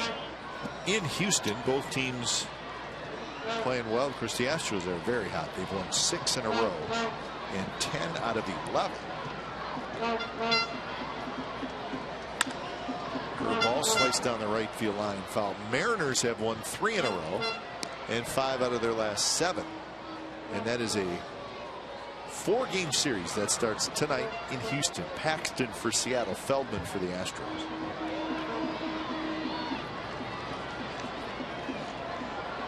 Astros 14-7 on the year.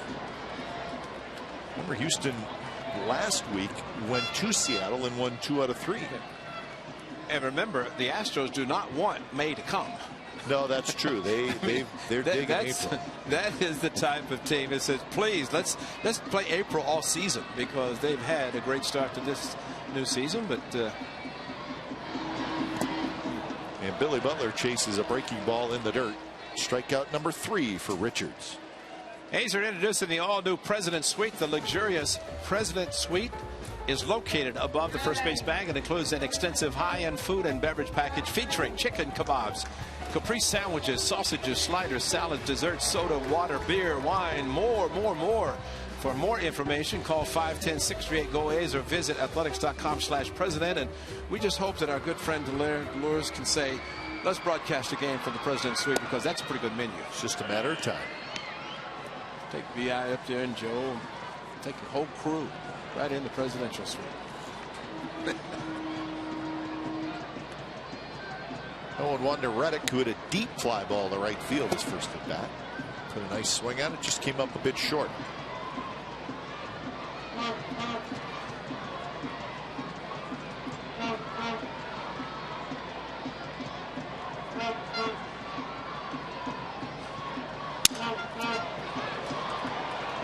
Broken bat. Giovitelli grabs it, side retired. So that's 7 in a row retired by Garrett Richards, and we're moving to the 5th from the Coliseum. Angels leading 1-0.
Is celebrating 13 years. You can watch every out-of-market game live or on demand in True HD on over 400 mobile and connected devices. Real-time highlights, live look-ins, pitch tracking widget, and more. Every night, every device, blackout, and other restrictions apply. Visit MLB.tv for details. Aerial views provided by Comcast Sports Tech California. That's right, Mount Diablo. Great shots. It's not this warm on top of Mount Diablo, though. No, but it's a great view. You could see forever. I mean, see all the bridges. Yeah. On a clear day. Sogard cannot quite get it. Featherston has a base hit.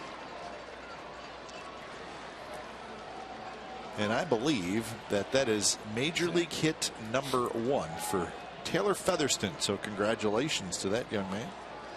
He got an RBI before he got his first hit. That's right. Of course, there's the old joke. You take the ball, throw it in the stands, but it happened to be another ball. It's like certain parks where they throw the ball back in, but it's not the real one. So King Albert has it, the real one. So young man, congratulations. So here's the top of the order in Eric Ibar. After your point, you had the note from last year about Xavi and his starts, and he's in the record book.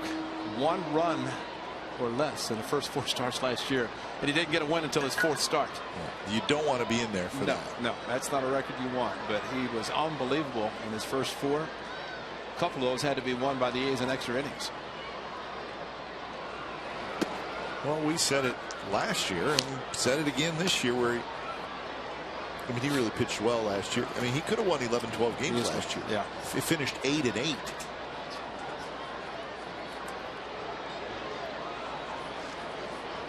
And that might have made a difference also as far as a record. I mean, we talk about batting average for a hitter, but for a pitcher, the W's, the wins. Sure. Not necessarily for a Cy Young award, but as far as maybe staying in a rotation. Jesse, of course, in the offseason put on an extra 10 pounds trying to get stronger, so maybe he could stay in the rotation longer if that's the case, or was the case. As it turned out, it has been. Decent first pitch strikes. Rory in on the grass at third. That's hit hard. Simeon can't get it. Featherston makes an aggressive turn but stops at second. So Ibar, line drive through the infield for a hit. Well, now the Angels are in a good spot with Giovatelli. After him, it's Trout. Well, this is a question whether Mike Scioscia wants to take a chance.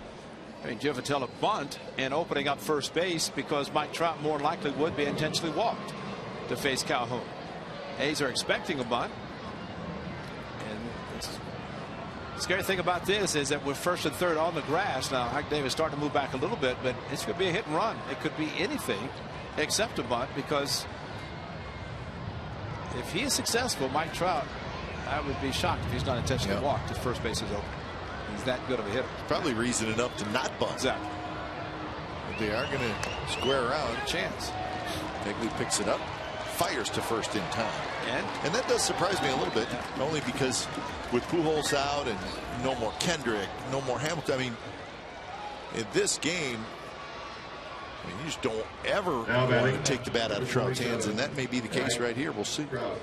But Calhoun hitting behind, and it's a 2-run home run against Xavi last Thursday, so we'll see what they're doing. And they are going to put him on. They wanted to do it last night, but we're not given the opportunity. That's when he hit the 2-run double. So Mike Scioscia, the manager, putting the sacrifice on, figuring that he knew if Giovatelli was successful, but at least he has the bases loaded for that man Calhoun, who has struck out and lined out.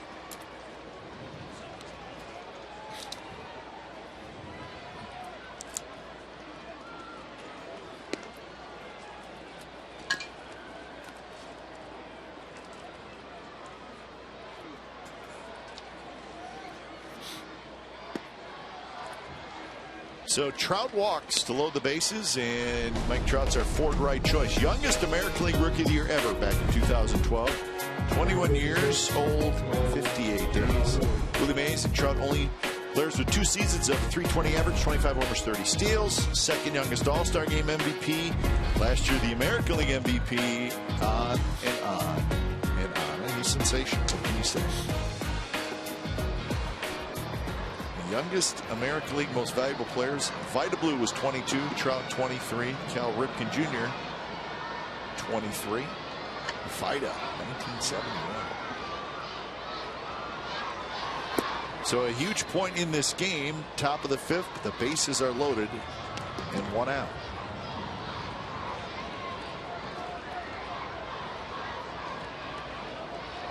Calhoun 3 for 17 in his career with the bases loaded. Today a strikeout and a fly ball to center field.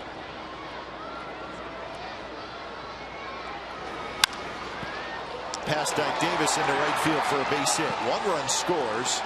2 runs are going to score. Trout to third, and Laurie has to make a terrific stop to make sure the ball doesn't get down the left field line, and Cole Calhoun comes through. So the strategy by Mike Scioscia works as Calhoun gets the big hit. But he wants the pitch away, and the pitch is a cross up again. So that's the second cross up in the game, and this one you have to wonder what the pitcher was supposed to be. It ended up being a fastball in the middle. Calhoun, as he did last Thursday, he got a pitch that was supposed to be inside. And you make a mistake, he has proven that he can take advantage of mistakes, and he just did it there. Ike Davis, as good as he is, could not stop it. So now 3-0, and Angels still in business with first and third. David Freese is the hitter, and Freese has a double and a single. So Kurt Young trots back to the dugout.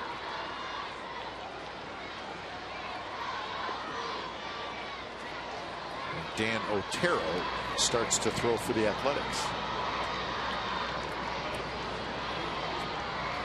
So 3 hits, a walk, a sacrifice, and 2 runs so far for the Angels here in the top of the 5th.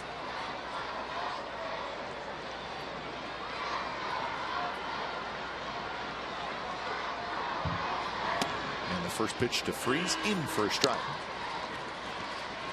Shouldn't have to worry about a cross up here. There's nobody at second. Nobody is. It's multiple signs something's gone wrong, and 2 cross-ups in the same game. It's unusual.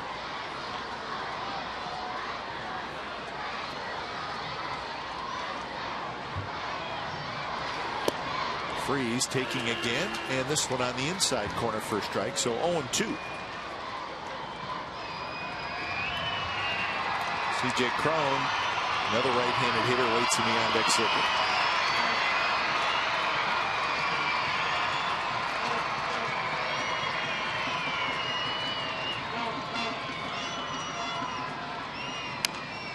Towards second. A's need to turn 2. Out at second, on to first, and it's called safe. Trout comes in to score. It's 4-0. Just not hit hard enough, and Bob Melvin saying, hold on, let's wait and see if maybe they did get his foot. Simeon, the strong throw. And I think the question, if he keeps his foot on the bag, that's what Bob Melvin is thinking about. And also, with his foot on the bag, and how about the runner going to second base? Could he reach back and touch the bag? Didn't attempt, although the slide did no attempt, but I don't know if they kept his foot on the bag. C.J. Cron. So the A's will not challenge. So Trout comes in to score. So Freese needed to put it in play, and he did. And he gets his 16th RBI.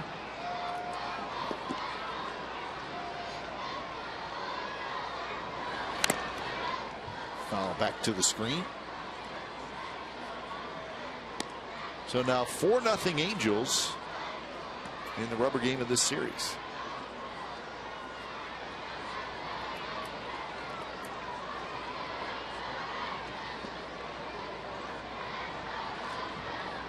Cron has struck out twice, once swinging and once looking against Jesse Chavez.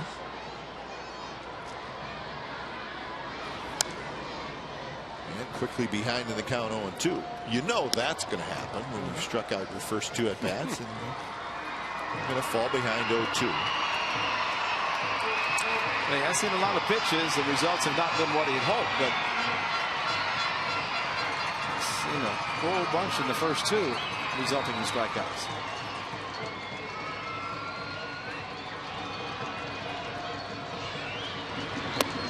fastball, and Crone strikes out for the 3rd time, but damage done.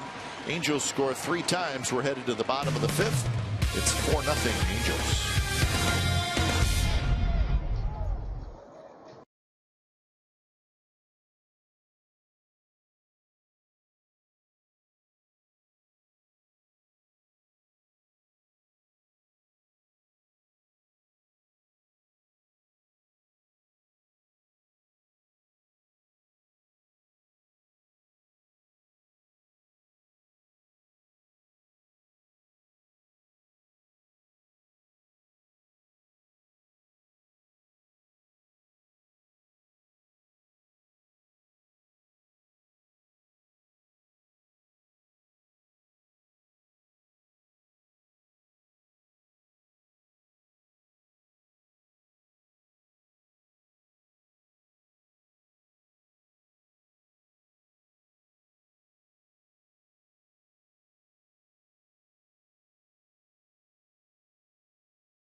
On Comcast Sportsnet California is presented by Chevrolet.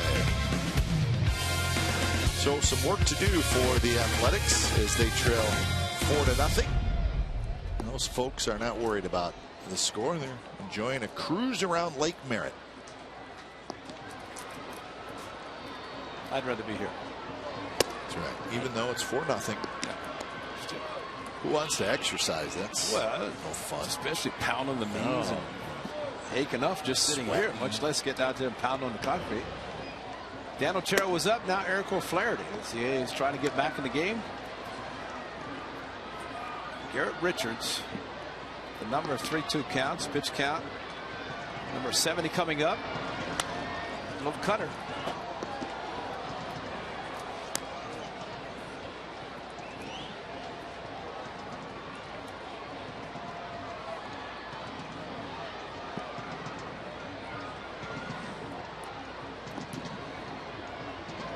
The 2-1 pitch is just a bit outside, so 3-1 the count.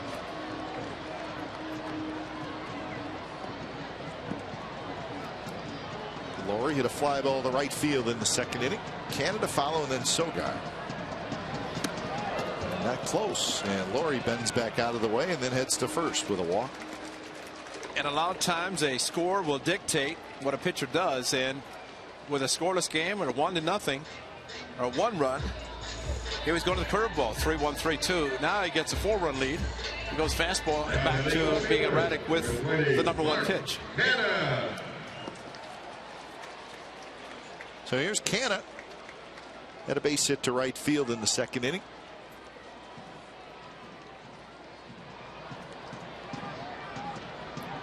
And Canna's hit 1 of 2 hits for the A's today. That's the last one they had.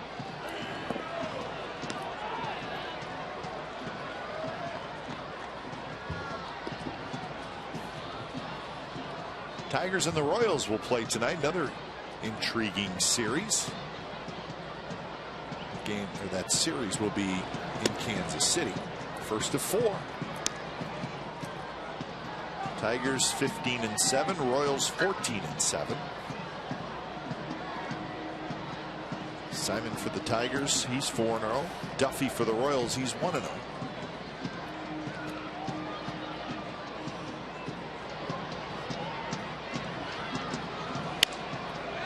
Canna gets jammed. Ibar hustling out. Still backpedaling, and he makes the catch.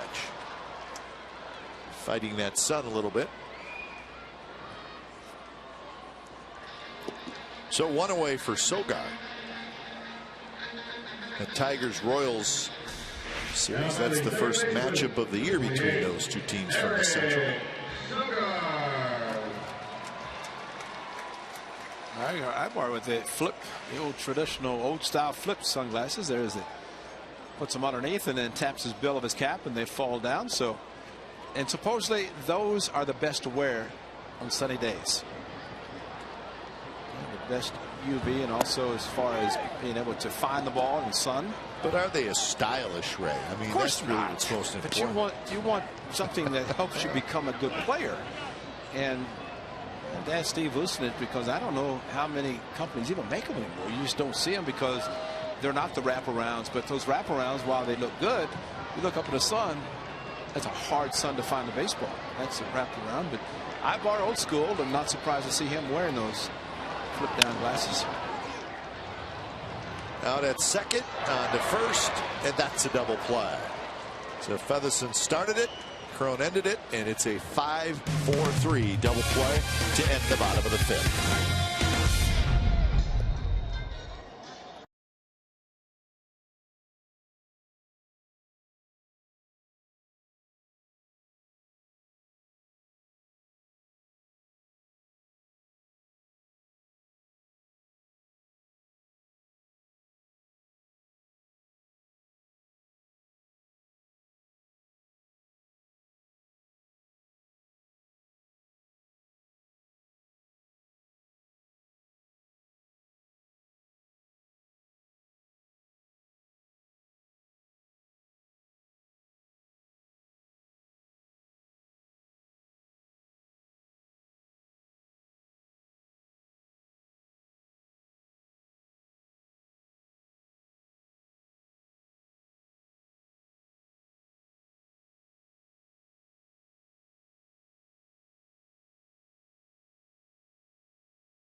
Pale hose, the Chicago White Sox. 15,000 fans will receive not the pale hose, but a pair of A's branded mustache socks, and it's driven by Chevrolet. Get your tickets now by calling 877-493-BALL, or you can visit athletics.com/tickets. You have the Red Sox and the White Sox and the mustache socks all in 1 week. That's pretty good, Joe. That's great timing, man. When it's time for change, think Speedy Oil Change and Tune-Up. Your oil change tune-up and smog expert. So Eric O'Flaherty makes his first appearance in this series. His last outing was last Friday against Houston, and he really struggled. He gave up 3 runs in the third of an inning, 3 walks. So he takes over for Jesse Chavez, who went 5 innings, 7 hits, 4 runs, 3 walks, 5 strikeouts. Lots of pitches, and the 5th inning got him. That's when he allowed 3 runs. Right, it's almost as if when Chavez takes the mound and talked about the lack of run support, it's hard for a pitcher to take the mound and figuring I have to pitch a shutout. Last week he gave up 1 hit, 1 earned run. A's didn't score. This game 5 innings, he gives up 4. The A's haven't scored.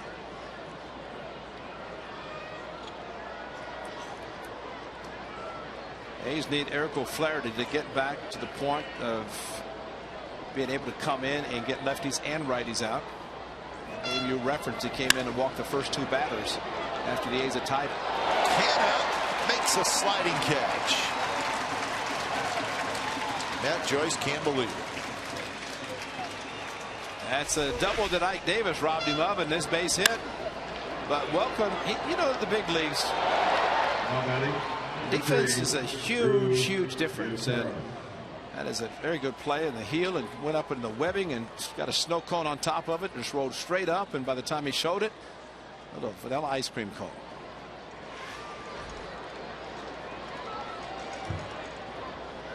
So 1 away. Here's Butera. To Laurie, who stays down, flips it across, 2 away.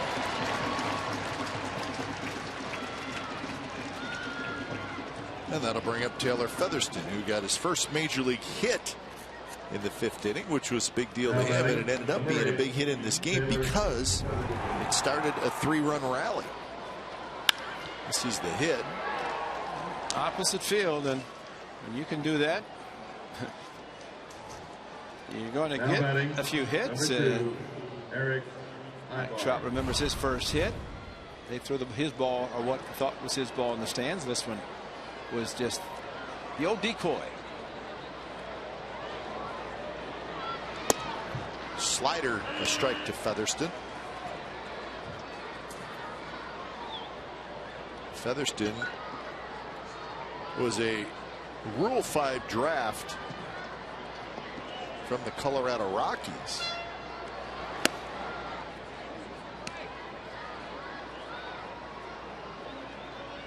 And then he was traded to the Cubs, and the Angels then got him in a trade from the Cubs. So an interesting offseason for Taylor Featherston. So there's a Taylor Teagarden and a Taylor Featherston. Yes, there is.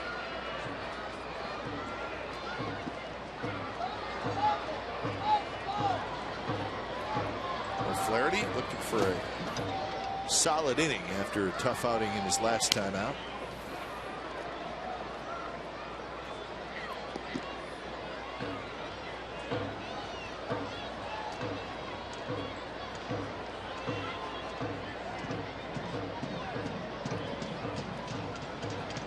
So 2-2.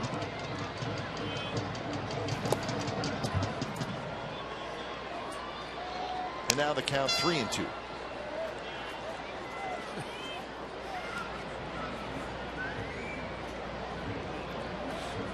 Terrell was up. It's all about the matchups, and look at who is due up.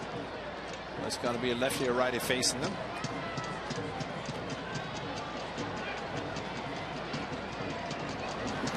And that one not close. So Featherston ends up with the 2-out walk.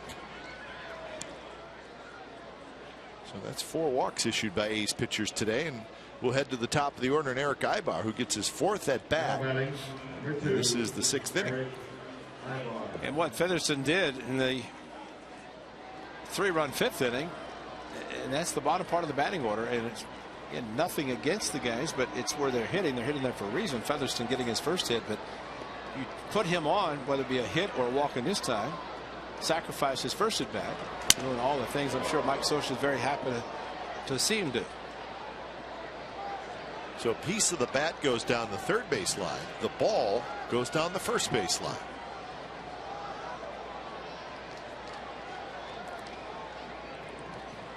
So Ibar has a new bat.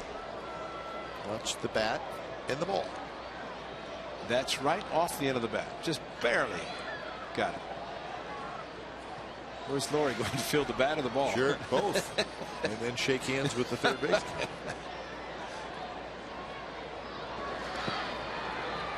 Blocked by Fegley, bounced way out in front of home plate.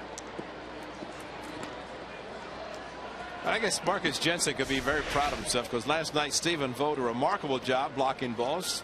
Josh Fegley today doing the same. Of course, both working a long time with Marcus Jensen, just doing that blocking balls. That's a thankless job. When you don't, you criticize. When you do, you're supposed to. But both do a very good job blocking balls in the dirt. Left center, headed to the gap, and that's going to get through, and that's going to go all the way to the wall. Featherston being waved home. No throw, and Eric Ibar with a run-scoring double to make it 5-0. And unfortunately, that pitch was an adjustment made by Eric O'Flaherty, who had been bouncing balls in the dirt. And it looked like he wanted to make an adjustment to get it up a little bit. Well, he did, right in the middle of the plate. And Eric Ibar wrote not only just to a fielder, but split the gap. And that meant with 2 outs, Featherston, and 2-out walk, hitting the bottom part of the batting order, is able to score. And he can run. He may not be your power hitting third baseman, but that right there is exactly what the Angels want. Low speed. So Otero in, O'Flaherty out, and a run in for the Angels. They lead 5-0. We'll be back.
The new pitcher is Dan Otero. He'll face Johnny Giovitella.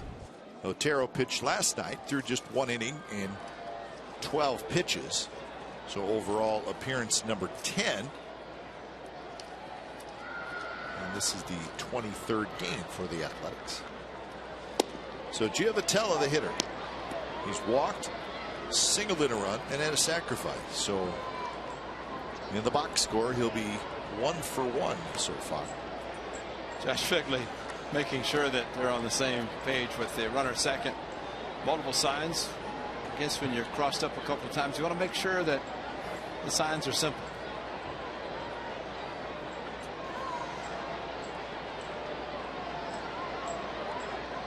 Ibar is the runner at second. Good pitch there, called a strike. 1-1. Angels have out-hit the A's 8-2.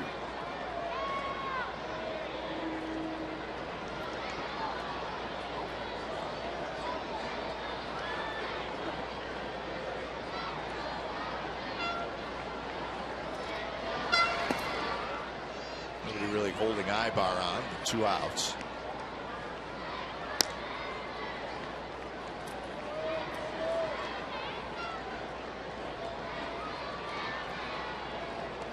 Whole lot for the crowd to cheer about so far today. Still some time for the A's. 4 at bats left, but trailing 5-0.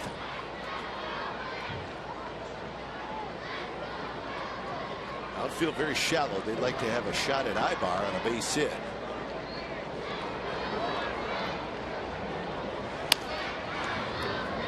Lowry charges, gets the good hop, fires it across side, retired. A run for the Angels, so bottom of the 6th coming up. A's now trailing 5-0.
Today, Johnny Giavotella, a base hit with 2 outs, jammed him, but got the job done, scoring Butera. And then this was the big one. The A's had hoped with the bases loaded to get a double play. Instead, Calhoun came through with a 2-run single.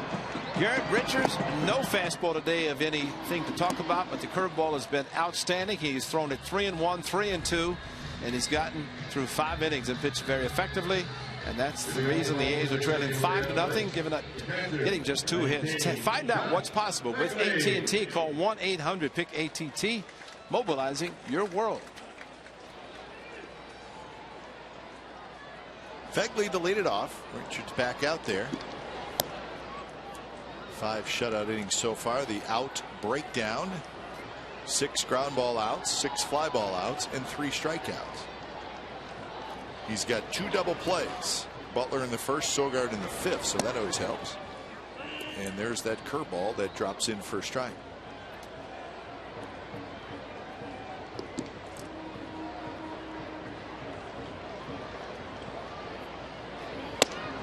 Another good pitch.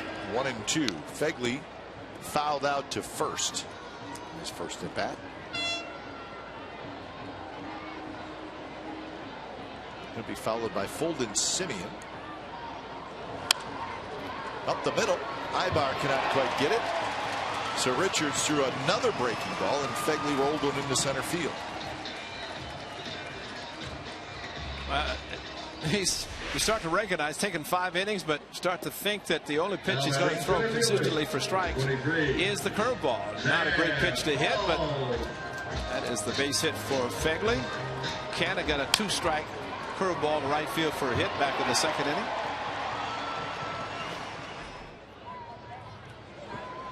So see if the A's can string a bunch of hits together. Runner at first, nobody out for Fold. Fold takes a strike. That's a good point, Ken, because Featherston led off the 3-run inning with a hit, hitting 9th. Fegley did that here. The A's will try to do what the Angels did. Bullpen activity for the Athletics. Ryan Cook.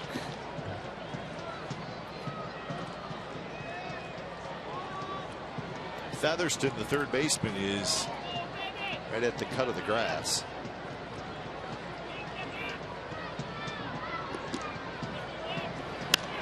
Good swing there by Fold. Fouls it up over the A's dugout into just past the walkway.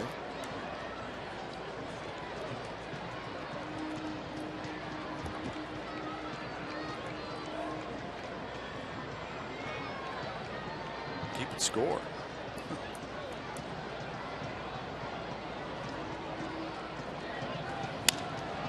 Fold again, fouls on left side. This one down near the A's bullpen. So you think that young man takes the disclaimer to heart?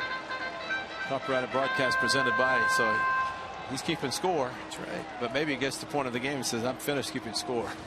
we do want to disclaim this anyway. I want to eat. Yeah. Doing that. Now you have to tell me, you got Jack who said, is it 10? He's 10. Yeah. Now, is he a flat bill guy? Yes. The cap? He can't touch the bill of the cap? He will not allow you to touch that bill. And if you do, he'll be ready to like fight you. Yeah, because that's like bend. That's it. That cap, but it's got a little bit. Yeah, just a slight bend. Yeah, I guess the flat bill is the thing now. Man.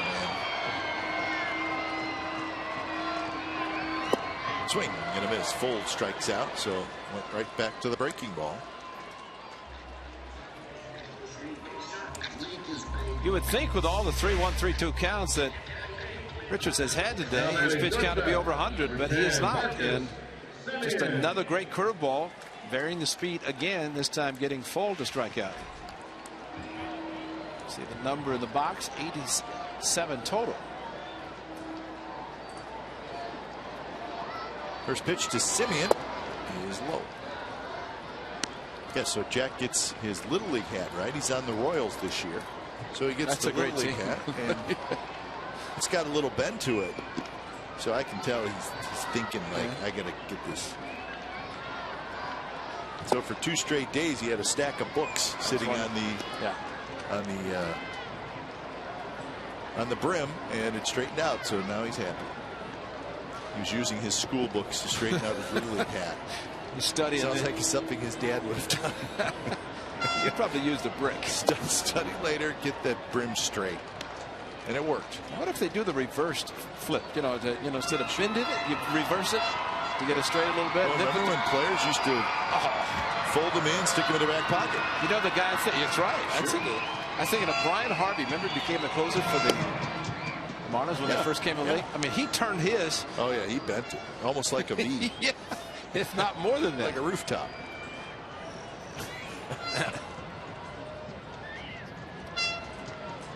Well, I don't think you can do anything in that one. Oh, now Mr. Barrett decides to call the highway. So 3-2 to Semien. I guess the score dictates a lot for a lot of people, doesn't it? So that one.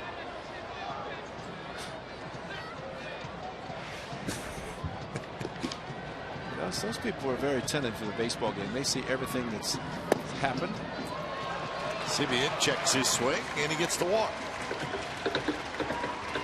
Well, a hit and a walk and a blast, that would do it. Get you in it. Third walk for Garrett Richards. Now batting first baseman, number 17, Ike. Still trying to throw the fastball consistently, but I would have to say throughout this day that has not been a pitch that he can look back and say it's his go-to pitch. It's curveball is a go-to, and I would think for the rest of this inning, with a couple of runners on, we might see more curveballs. Mike Davis, a base hit in the first, a ground out in the fourth.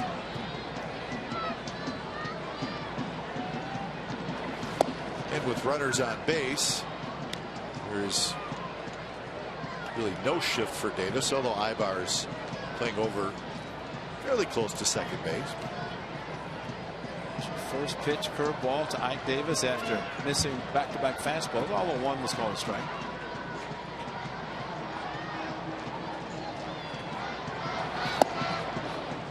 And now it's 0-2. So Davis waiting for something. A little velocity on it. Richards hasn't given it to him yet.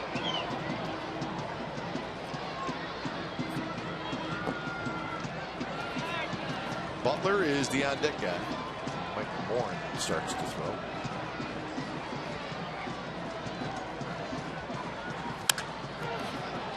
Giovatello spins, gets the out at second, and Ibar will hold on to it. So fielder's choice for Ike Davis. So 3 consecutive curveballs. That is his pitch today.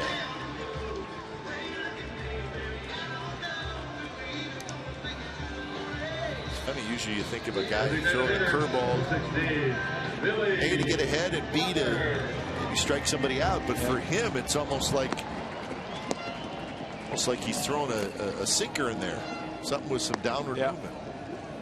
And I think the point you made earlier where he varies the velocity, and that's enough to help a pitcher, and for Garrett Richards today and his catcher to recognize that pitch has been very good. You got a fastball there. Did Butler had a good swing, fouled it straight back.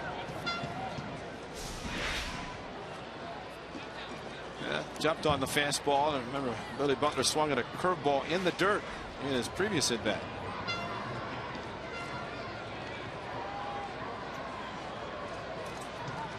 Your runners, Fegley at third, Davis is at first.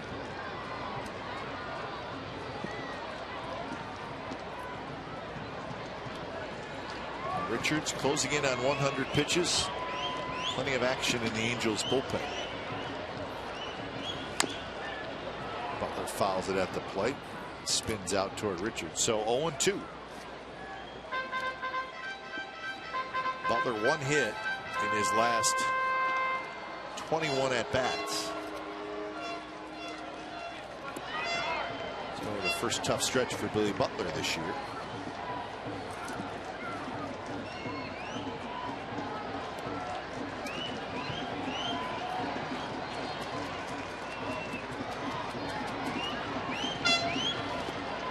Blocked nicely by Butera. I think now Richards, and you tear with this block, it really helps going for the shutout, and that's why he's staying with the curveball. He has not had to block many with the curveball in the dirt because there have not been base runners, especially runner at third.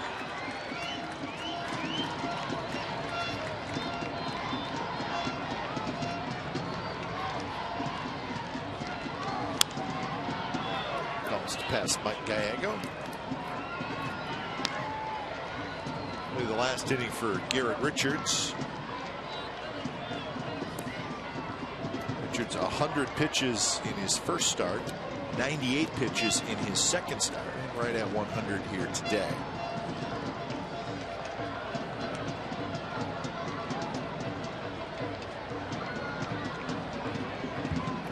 High fastball. He got it. 96 with movement, and that's strikeout number 5 for Garrett Richards. A couple of runners stranded for the A's, so we're moving to the 7th. Garrett Richards and the Angels leading the A's 5-0.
And then followed by the A's and the Rangers at 4:30 on Comcast Sportsnet California. It all starts with A's pregame live. Don't miss that.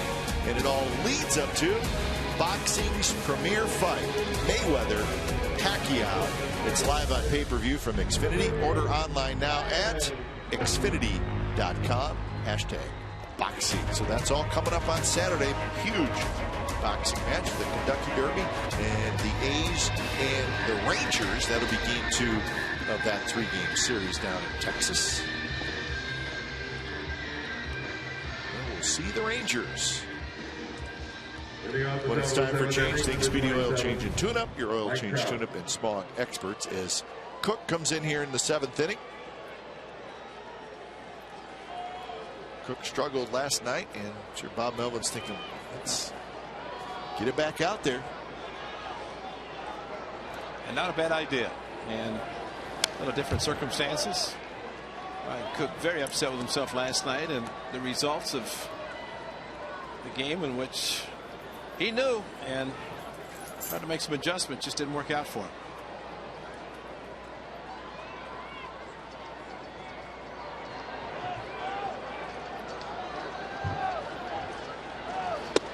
Slider inside.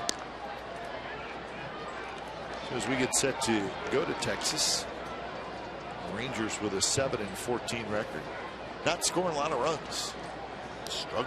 Yeah. Good. If that helps. I was looking at their batting averages yesterday, and boy, they got some guys struggling. Prince Fielder's hitting the ball fairly well, but Beltre struggling. Andrus, very low batting average. Shin-Soo Choo is not even playing all the time. He's hitting under 150.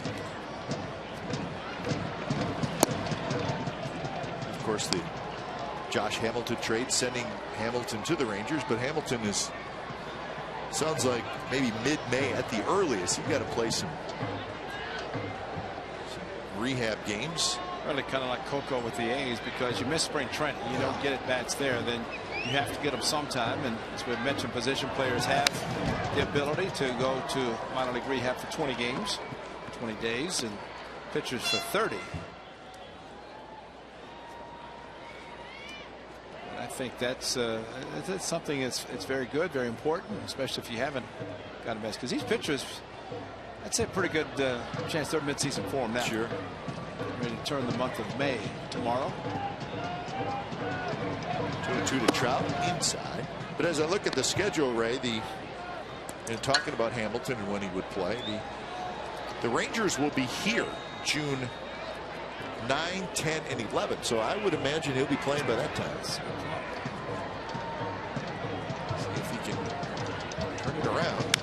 The way the Rangers are hitting, they need something. They need a jolt.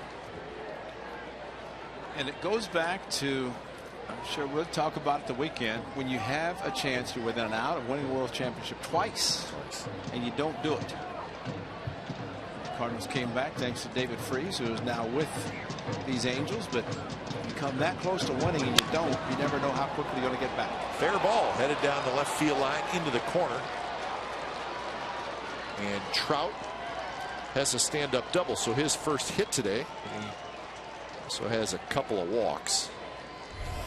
Pitching matchups this weekend: Kazmir and Colby Lewis tomorrow.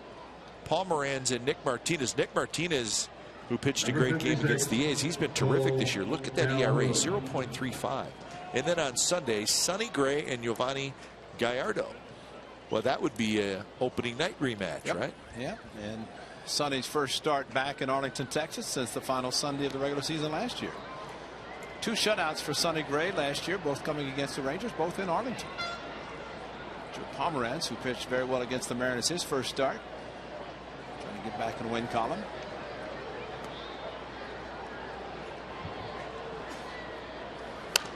Calhoun fouls it back. So that's what's coming up this weekend. Our first trip to Arlington. Already been to Houston. Want to make sure we didn't go those 2 Texas cities in the same trip. Well, I think we did it once last year. Should be almost mandatory, right? It should be at least within the division. I think so. If you go to Houston, then you go to Arlington, or vice versa.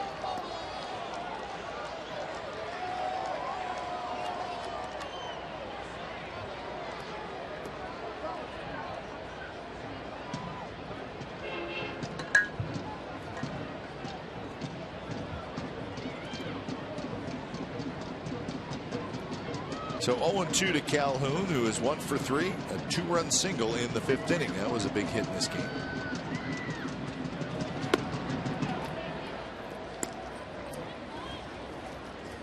David Freese to follow.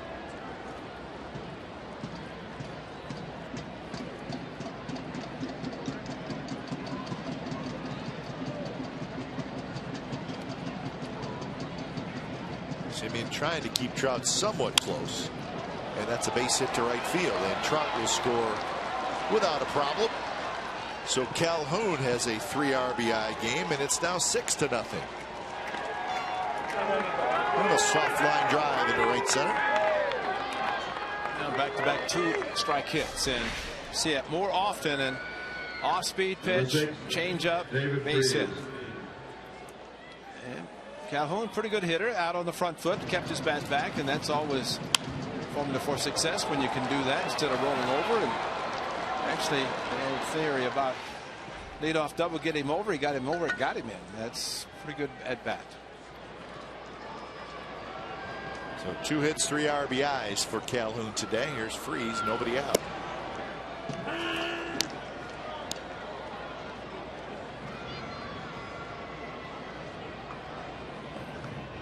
Freese has had a good ball game. Doubled in the 2nd, singled in the 4th, and then knocked in a run with a fielder's choice in the 5th. Up the middle, center field, and that's a base hit. So Ryan Cook kind of steaming on the mound. You can see puts his glove up over his mouth. Lets out a little frustration. Yeah, Kurt Young also noticing that, and you know, it had to be great for Ryan Cook to come back over the weekend and pitch as effectively as he did that one inning. And this shot right back over the mound and tried to kick it by him too quickly.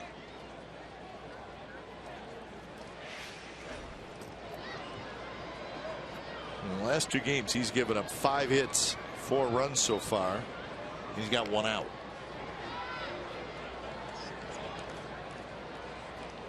So you think that baseball isn't a brutal game sometimes? Ryan Cook, a couple years ago, was an all-star and a linchpin of the A's bullpen. Yeah. And this year he starts in the minor leagues and gets called up and is struggling. Crazy game. Yeah. And he's got too good of an arm. He's got a power arm, power slider. And then bullpens in this day and age, power arms are what you want coming out of the bullpen. That's what the A's have been wanting, and Ryan Cook did it his first outing, but that's it. Corona struck out 3 times. He's the go-to guy today. He just says, let me make contact. He did. And he did. Simeon has it, spins and fires the second double play. Yeah, he and Matt Joyce, they could have a nice friendly conversation after this game. Calhoun, an excellent hit, but very poor base running. Line drive, and he headed towards third just enough. Simeon, a great play. He's not going to score anyway, and that's always tough on a base runner to know that wants to get that jump. But also have to realize line drive, go back, because if it is able to get the outfield, it's going to be just a base hit anyway. But Marcus Simeon, good hands, turns it into 2. So now Joyce will hit with 2 outs.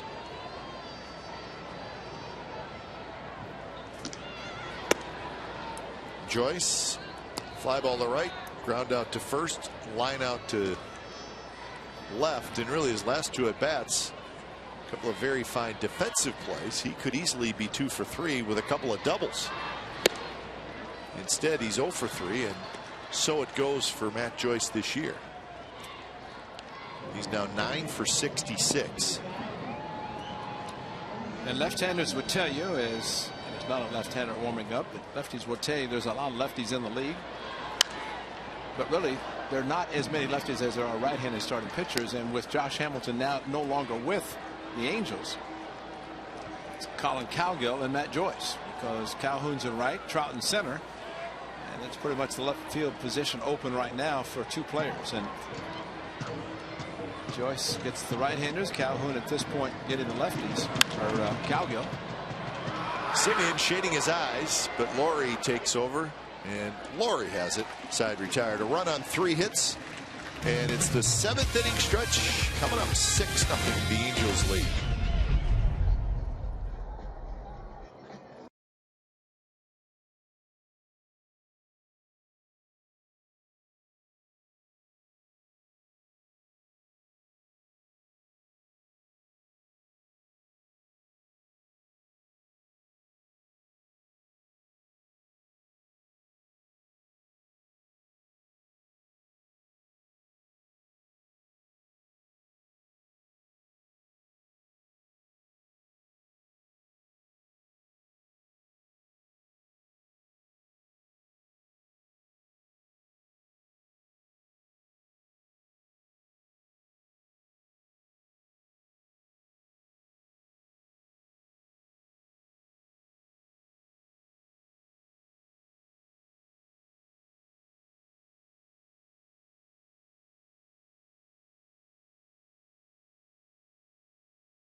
made his major league debut, and then on April 17th of that year, he got his first major league win, and it was against the Angels.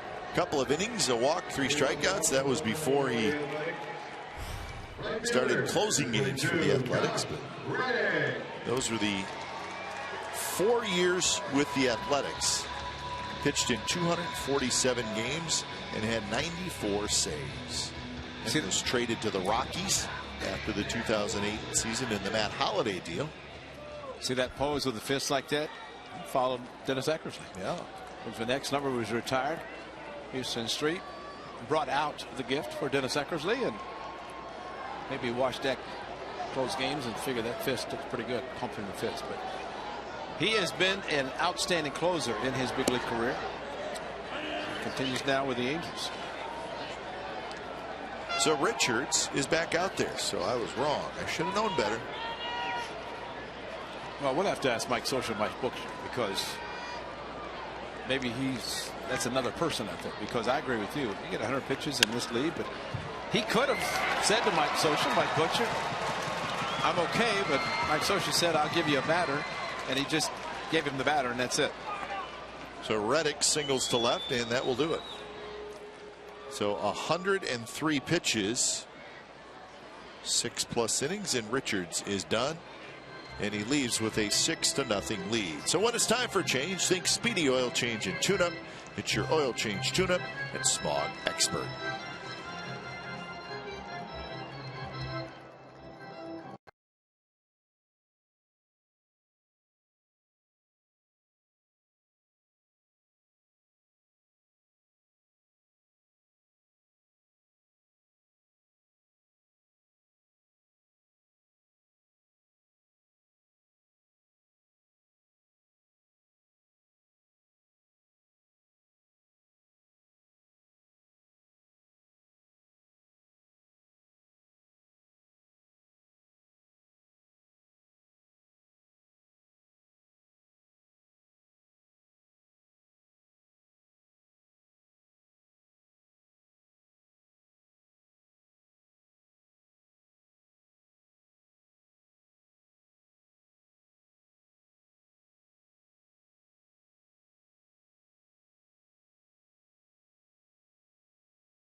Xfinity, when the A's take on the Chicago White Sox, fans will dress up as their favorite superheroes, and music from iconic shows and movies will accompany the show. Fans can watch from the outfield grass, but as always, on-field capacity is limited. Get your tickets at athletics.com/fireworks. We get to see the big guy on the weekend.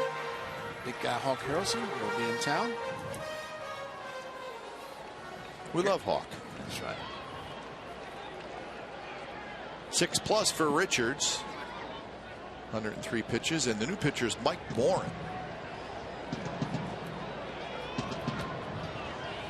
Morin last night came in the 6th inning. Remember, the A's scored twice to tie it. He faced one batter through 3 pitches and got a strikeout, and that was Laurie, who he's facing here. And then the Angels scored 3 in the 7th. The box score this morning actually gave the win to Salas, but really that was incorrect, and I think they corrected that today, did they not? Because it should have been Morin who got the win, and the Chronicle box score was incorrect as far as the winning pitcher goes. But well, the only time an official score can make a judgment on who is the winning pitcher is if the starting pitcher does not go the normal 4.5 or 5, depending where the location is. After that, it's whoever is in the game when the club scores the runs to give them the lead. Trout coming in, still coming in, and Trout's going to get there. So Laurie is retired. He's 0 for 2 with a walk. So give Mike Morin the win last night. He got 1 out. Watch where this pitch is. Gutierrez goes down to block the ball, and Laurie did not give it a chance to bounce. Catcher can say I had good technique, but the ball never got to me. I was ready. Yeah. Ready for the block.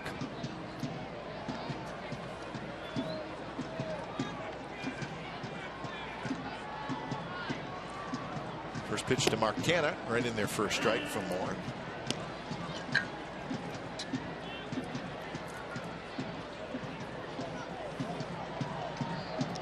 Just 4 hits for the A's this afternoon. Quiet afternoon offensively.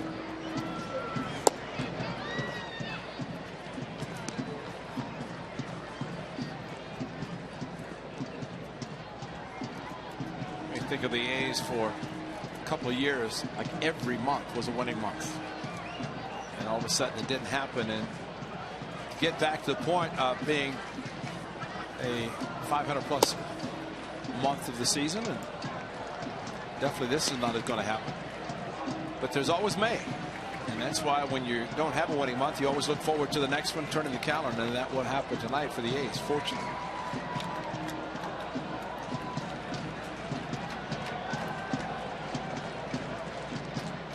Reddick with his lead off first. Outfield straightaway for Canna. It's this one well to left field. It's got a chance to go, and that baby's gone, and the A's are on the board. Canna with a 2-run home run.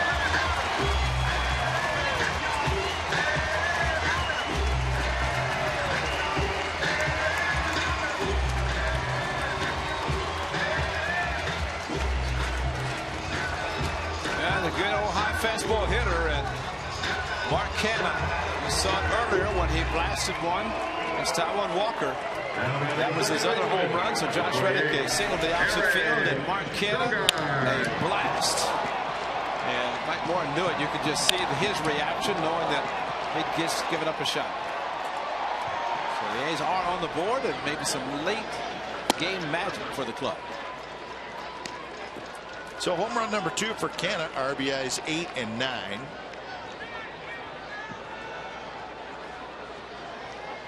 Times it's just good to get on the board. Right. Go from there. 1-1 to Sogard, who has struck out and hit into a double play. So Sogard 1 for 9 in this series.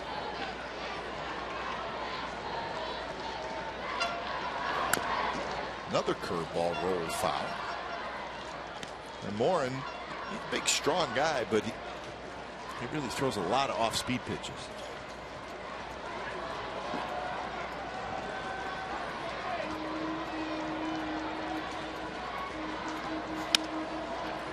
Ibar charges, throws, 2 outs.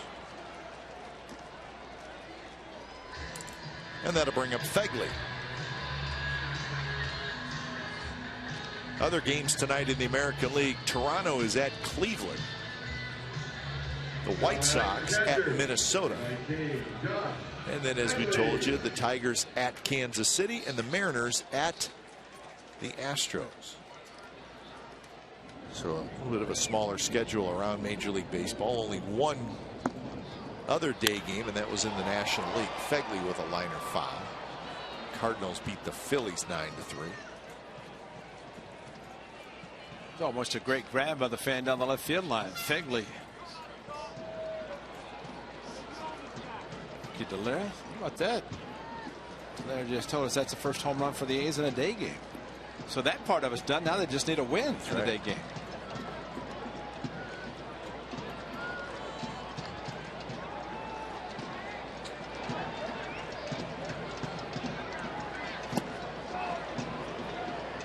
So 0-2, Fegley could not hold up.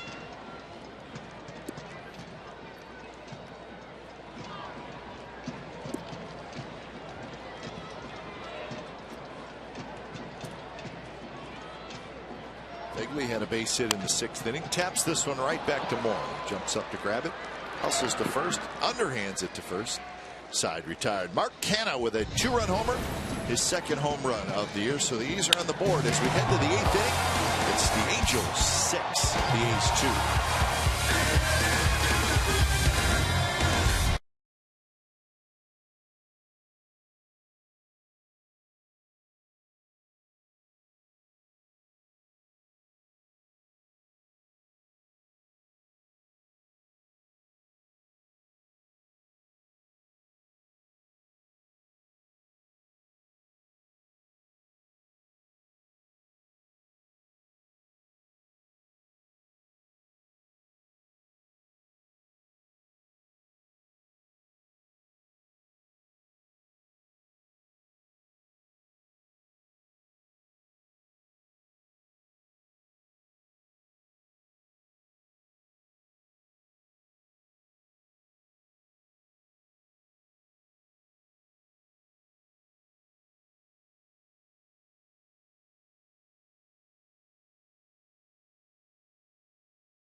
Is brought to you by Toyota, Let's Go Places, and by Xfinity, home of the most live sports.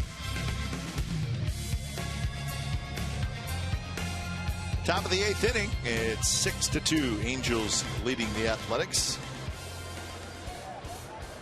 It's getaway day. How often is it final game of a series for the visiting team, but it's not getaway day for them? Has that ever happened? Well, they're only getting away from here, but going back to the hotel.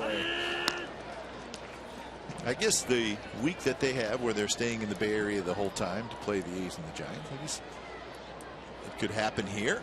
Could happen in New York, right, Chicago, and LA. 4 markets with 2 teams. Well, the A's did it a couple of years ago where they played the Yankees, went to Cleveland, and then went back to play the Mets. Back-to-back weekends in right, New York, right, but a trip to Cleveland in between. I think the Giants did it last year, the year before in New York, so it does happen. I'd like to request maybe a week in Chicago next year. You think Mickey Morabito could work with that? That's a good point. We could do a Simeon backs up. He's got it. Throws in. Drew Gutierrez retired. Because I'd like to put my scheduling request in. So I think we play the National League Central. So how about this, Ray? How about a long road trip? We go to Milwaukee. Maybe have an off day in Milwaukee. And then go to selfish Chicago. There, aren't you? Yeah, very selfish. And then go to Chicago, play the Cubs and the White Sox. We'll stay in Chicago a whole week. That is not bad. Well, Mickey's the wrong guy to talk to. He's the best in the business, but unfortunately, Mickey doesn't put the schedule together. Now, he can make some arrangements or changes, I guess. Nice play by Laurie, but his throw is high, and Featherston is safe. So Laurie barehanded it, and he fired it across, and the throw was just a bit high, so we'll see what the call is. Got the grip, changed the grip, and just a little bit too high. Davis just could not keep his foot on the bag. Number 2, Eric Ibar. It's air 5 on the throw, and figure a good throw gets him, which it would have, but you also had to factor in not a very good grip on the baseball when he barehanded it. So it's going to be an error on Laurie. Runner goes. Throw is late, and Sogard backing it up So Featherston, who we now know runs pretty well, reaches on the air, and the very next pitch steals a base. Well, this is a 6-2 game, so it's not as if Mike Scioscia is not going to go back to his normal game, and that is that running. And this job of backing up by Sogard. He did look back.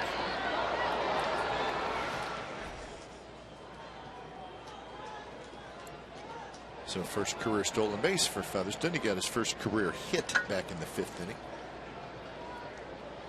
1-0 to Ibar, who's 2 for 4, single, double, RBI, and a run scored. Fold in, and he grabs it. So Ibar now 2 for 5, and that'll bring him Giovitella.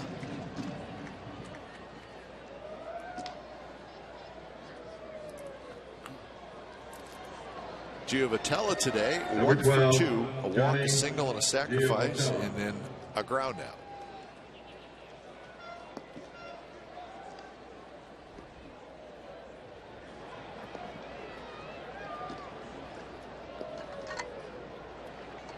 Giovitella hitting in the 2nd spot today.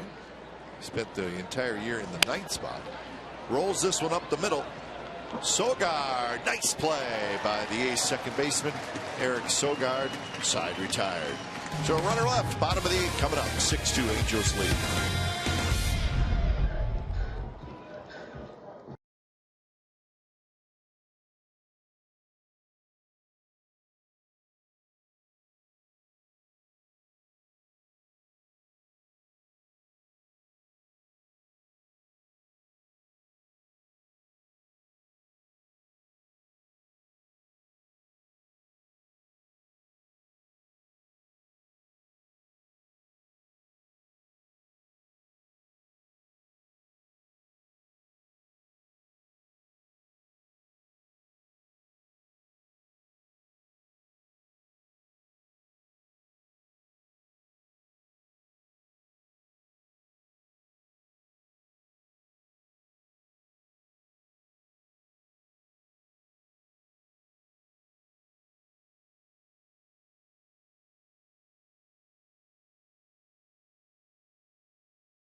Game summary so far brought to you by your local Toyota dealer. 6-11-0 for the Angels, 2-5-1 for the Athletics. Garrett Richards was very good. 6+ innings, just 4 hits and 1 run.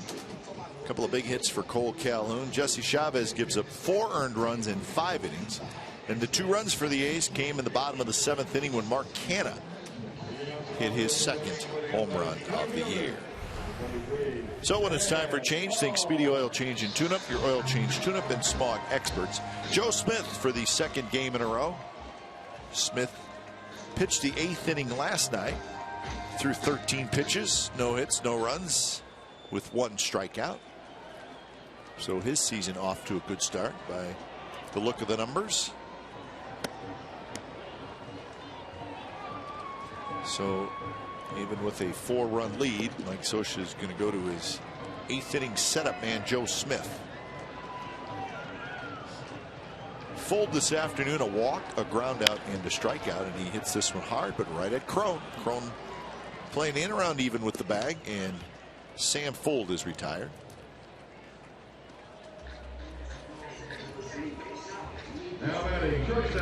It's amazing. You start a season, you start playing games, and everything you touch becomes a hit. And then all of a sudden you start hitting balls hard, and you make it out. And man, you have to really keep a good frame of mind so you don't go crazy wondering if I'm ever going to get a hit again. That is a good call. Featherston grabs the big hop, shows off a pretty good arm. Simeon is retired, so 2 quick outs. What's the old saying? It's not what have you done for me lately, it's what have you done for me in my last at bat. That's about your it. last at bat. Because I mean that's how quickly it can change. And good to see Mark Cannon today come up with a big 2-run home run. Base hit to right field on a curveball from Richards, and a 2-run home run because he had to make some adjustments. Some things that were happening to him, and spray charts, scouting reports. A lot of things happen to young players. Well, you and I talked early in the season about, how many games played before you start to evaluate a team, and that's a tough question. I think a team has to, just almost like a player, I think a team has to have a hot streak and they have to have a slump before you can kind of get a read on what they're all about. And right now the A's going through a tough stretch. They've lost 5 out of 6. And this is game number 23, so really still a fairly small sample size. You could almost look at this season starting late, starting in April 6th last year, March 31st. So it's only really a 3-week season so far, 3+. So the A's go quietly in the bottom of the 8th, and we're on to the 9th inning at the Coliseum.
So we have reached the 9th inning.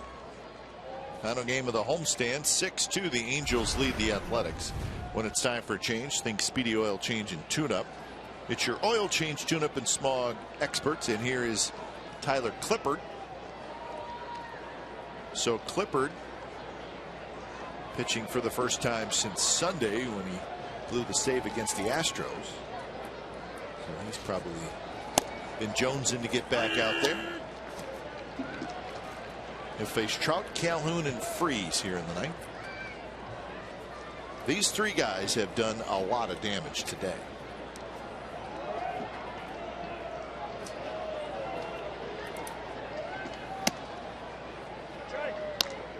Trout has been on base 3 times, scored a couple of runs. Calhoun has knocked in 3. Freese has 3 hits and an RBI. So there's your 3, 4, 5 hitters today for the Angels. And Trout goes down and pokes it in the left field, and he's got his 2nd hit. So Trout was fooled, but again he kept his hands back and just kind of flipped the bat at the ball, and he ends up with a hit. Jesse Chavez got him Change up down. Jesse Chavez got him with a cut fastball first at bat. Walk, intentional walk. And then a double and a loop single. And pitches down one-handed. And there's your MVP magical one.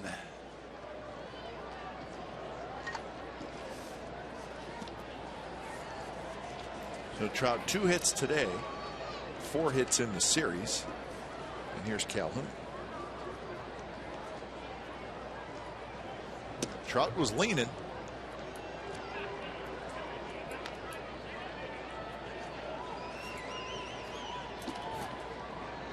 Trout does have 5 steals. He's 5 for 5 this year.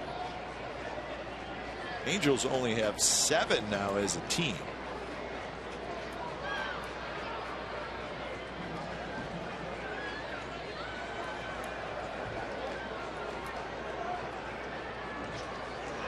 He's got a good lead and a little lean going.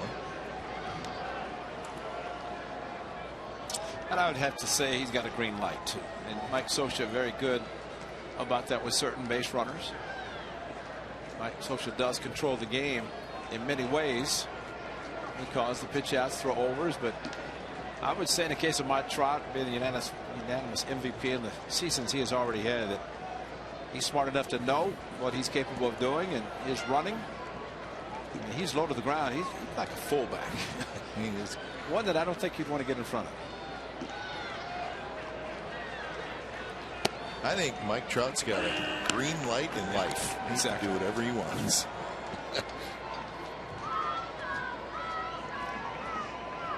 Trout with a contract that runs through 2020.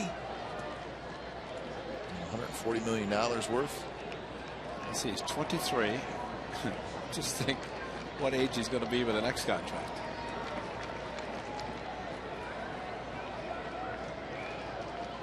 He'll be an old man. He'll be 28, 29 years old. He'll be finally getting into his prime. Well, he said, asked about, he signed a long-term deal with the Angels. He signed a 7-year contract. So I think it went into his free agency at maybe a year or two. He said, hey, sun's shining. I'm close to the beach. Absolutely. And I think with the contract, if his parents decide they want to come out, I'll send you a ticket down. Yeah, he'll be okay. Yeah. Fold going back. Warning track, and Sam Fold has it.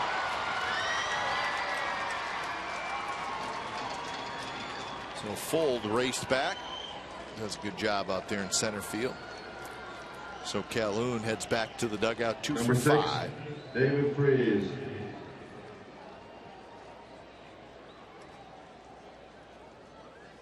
So here's Freese, who has doubled, singled, knocked in a run with a fielder's choice, and singled again.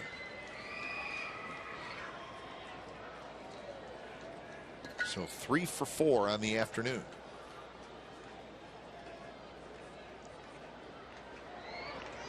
Freese looks much better this year than he did last year. Did not have a great year for the Angels, his first year with the Angels. It could have been the National League to American League thing, seeing pitchers for the first time. New Got club. Slow start last year, and seemed like he never really recovered. I think he had the label of offense and not much defense, but he's proven to be a very good defensive third baseman. Fielded the road nicely for Mike Scioscia. And third base always a power position. He'll hit just enough home runs, but also do the thing that he's done today, and that's drive in runs.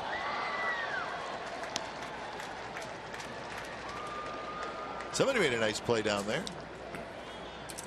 Maybe with a little help. Well, Freese had a birthday earlier this week. In fact, on Tuesday, he turned 32 years old. He'll be a free agent after this year.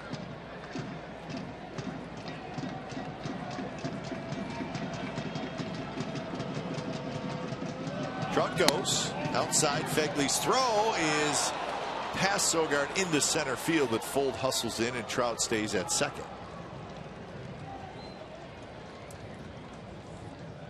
So you just got the feeling Trout wanted a run. Josh Fegley knew that he was going to have to make a quick release, get it down to second base, and the throw went into the runner. But good job, Sam Fold, backing up. And Fegley might have been too quick. Curveball, fast runner, slower pitch. And if the throw's on the bag, he's out. But Sogard trying to catch the throw on the run.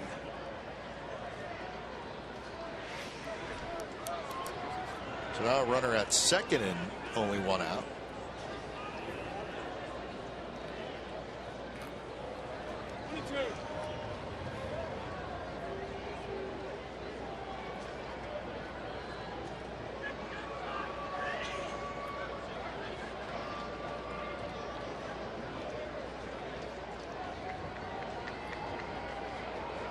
So Clippard's ready, so is Freeze.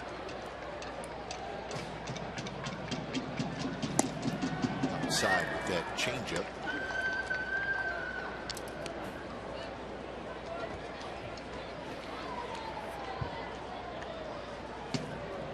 Hayes will have Butler, Reddick, and Laurie in the bottom of the ninth inning, and they'll need a big comeback.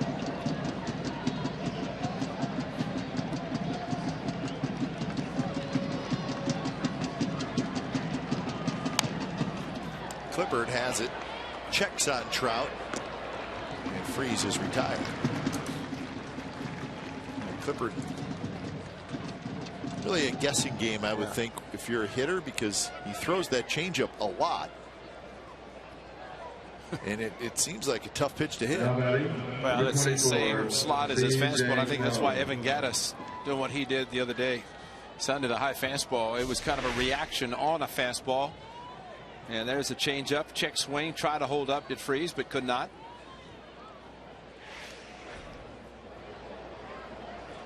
So 2 outs for Crone. It seemed like Trevor Hoffman, it was like a guessing game with him 2 for a hitter, and Trevor Hoffman threw 89, 90 miles an hour at the most. 2-pitch pitcher. Yeah, but his changeup was so good. Even if you did guess that it was coming, it didn't mean you were going to square it up. How about Doug Jones? Slower and slowest. I mean, just throw a changeup off a changeup off a changeup. I mean, he was good as a closer. I mean, that did a remarkable job with just making the changeup. You go from certain pitchers that really couldn't break a pane of glass, but got the job done as closer, to power arms. Or Mariano Rivera was the exclusive cutter, 1 pitch, and all he threw was tremendous cut fastball. Reddick hustling in, Sogard out. And Reddick has it inside retirement. So a leadoff single, but no damage with that. Bottom of the ninth coming up. A's need 4 to tie and 5 to walk off.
Devastating injury to his knee last year, but 3rd start for him in 2015, and looks like he's back to the form that he has last year. Well, the most important thing today, that his fastball started from pitch number 1, did not have a good fastball, but utilized a tremendous curveball. A great curveball from the right-hander. He varied his speeds, got the job done in the early part of the game. A lot of 3-2 counts, but he could go to the 3-2 curveball. And it was a pitch that he relied on today. And between he and his catcher, Drew Butera, they stayed with the #1 pitch. And he is in line for the victory. It'll be his second as Vinny Pastano takes over for the 9th time this season. 1-0, 2.84 ERA for Vinny Pastano. Coming over from the Indians last year. So it's been Richards, Morin, Smith, and Pastano will try to get the final 3 outs as he faces Billy Butler. Pastano, 3-quarter delivery.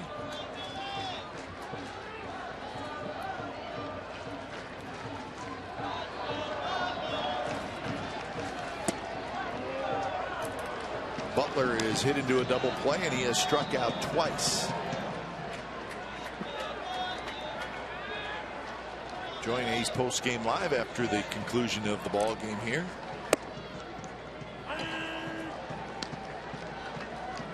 Maybe they'll have to wait a little while, see if the A's can get something rolling. It's been really a pretty quiet afternoon offensively for the Athletics. 2 runs are courtesy of a Mark Canha home run in the 7th inning.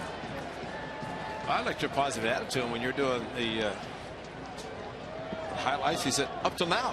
I mean, as if to say more to come. So let's see if the A's can. 4 to tie, 5 to walk off.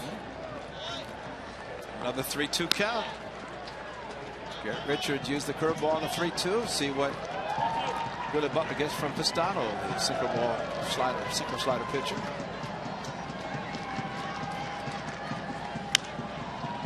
Popped up as Crone may have a play. Drifting, and he missed it. And the key word there, Ray, was? Drifting.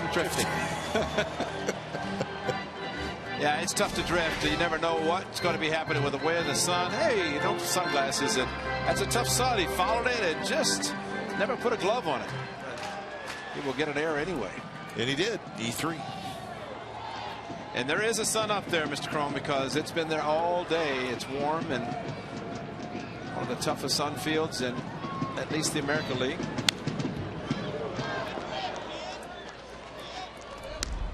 Pastano to Billy Butler in Anaheim and straightaway center. Mike Trout almost caught it.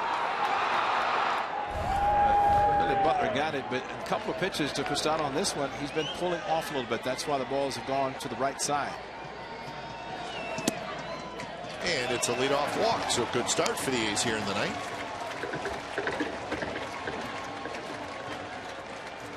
4th walk issued to A's hitters, and here comes Reddick. Houston Street is throwing in the Angels bullpen. He's probably 1 base runner away from into the game. And I don't know if Mike Scioscia bringing Joe Smith in the 8th inning is carrying whether Houston Street gets a save or not. He wants a W, and it's Mike Butcher going to the mound.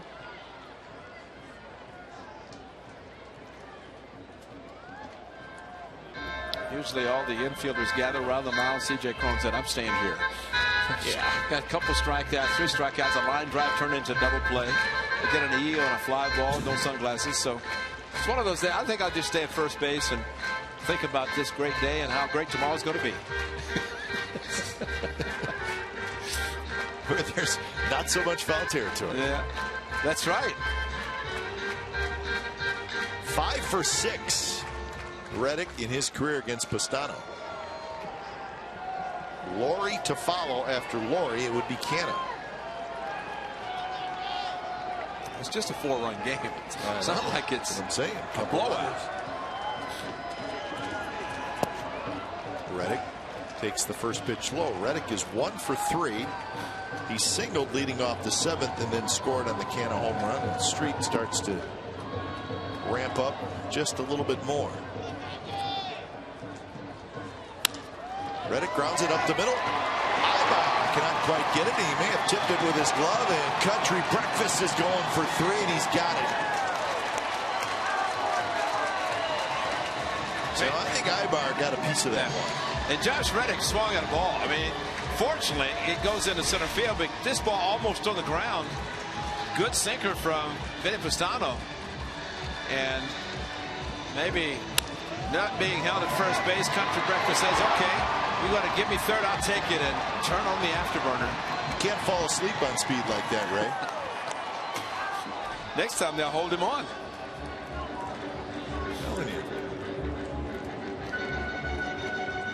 Big guy read it and went to third, and now the A's have some action with Laurie stepping in against Pistano. And Houston Street's got to be close to being ready. In fact, Mike Scioscia's like, that's it. Yeah. That's the time running the on-deck circle, and that constitutes a save opportunity. And as well as Vinny Pistano, a little bad luck. I mean, he could have been, but he didn't. So Street coming in. A's trying to rally here in the bottom of the ninth.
The road again and travel to Texas. It'll be the first of a 3-game series tomorrow night. Scott Kazmir, Colby Lewis. Coverage begins at 4:30 with A's pregame live. And then remember, after the game, you get Sportsnet Central and CSNCalifornia.com for all your A's news. Kazmir, Lewis, and then Pomeranz and Martinez on Saturday. Sonny Gray and Giovanni Gallardo on Sunday. That's what's coming up this weekend in Arlington. So save opportunity. So Houston Street got the save last night. That's called a perfect line there. No record, no ERA, 10 strikeouts, a whole bunch of saves.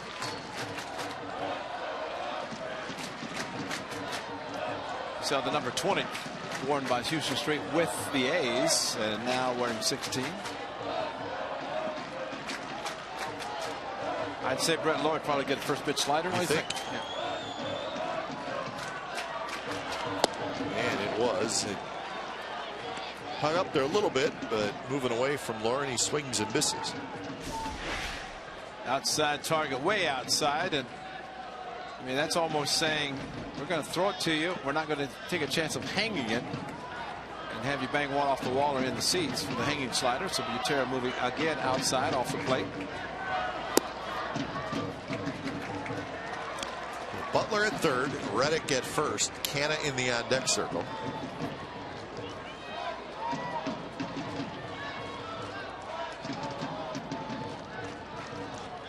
Laurie with a fly out to right, a walk, and a fly out to center.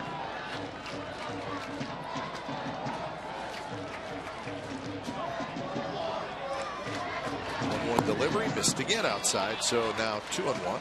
Down against Jared Weaver on Tuesday night. First inning, back-to-back 2-out hits, and this one the bomb. Jared Weaver knew it. Fastball high. Jared Weaver gave up 5 2-out runs in the first inning. That's all Sonny Gray, the A's, would need. Sonny gave up 2 in the top half, settled down, and another victory for the A's ace.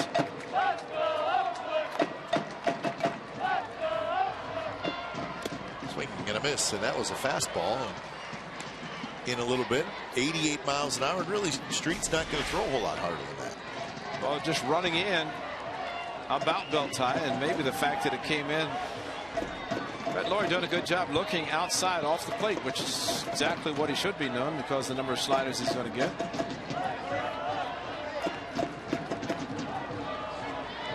And that one's hit to center. That's a base hit. Butler trots in to score, and now it's 6-3.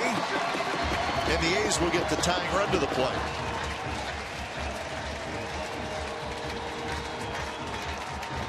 That's called a hanging slider. And Brett Lawrie, the Butera outside, and just stayed with it. Very, very strong young man, Brett Lawrie, and back up the middle. Don't try to pull, don't try to roll over. And Brett Lawrie, think outside, he did, and a solid hit up the middle. Yeah, Mark Canha's never had a 2-home run game. Not till right now.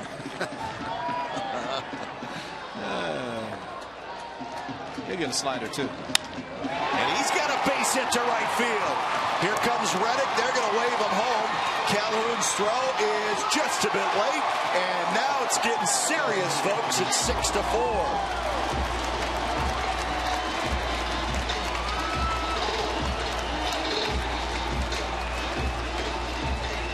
Well, and Steven Vogt's got a bat.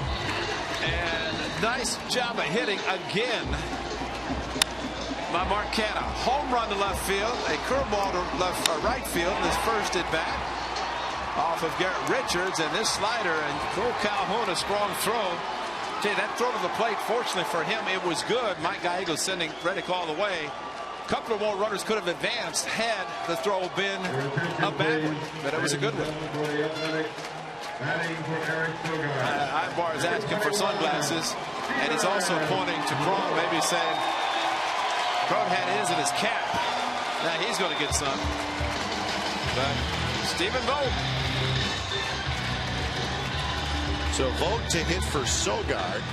He is now the winning run. Walk, single, single, single, and 2 runs have scored. Still nobody out. But you know what, Kite? That walk was also an E3. That's right. Cron missed fly ball at first base. And that's why the A's can only hope that it bites them. Because it gave Billy the Butler another chance. Went to third on a base hit up the middle. First pitch to Vogt. Sinker low. You know, the Begley is the on-deck circle. And the A's are down 2. Bob Miller could have opted, perhaps, leave Sogard up and sacrifice. But he's not. Max Muncy now the on-deck circle to hit for. Whoa, don't have to. They're going to the backstop, nowhere near, and both runners move up. The ball bounced way out in front of home plate, and Butera had no chance blocking it. So Scioscia had his hitter bunt and intentionally walked Trout. The A's don't, and the slider in the dirt. Steven Vogt takes it all the way. Butera no chance to block it. Infield will play back. A's down by 2. Base hit ties it. Max Muncy in the on deck. Steven Vogt hitting now. Still nobody out. 2-0 pitch to Vogt. Misses high. 3-0.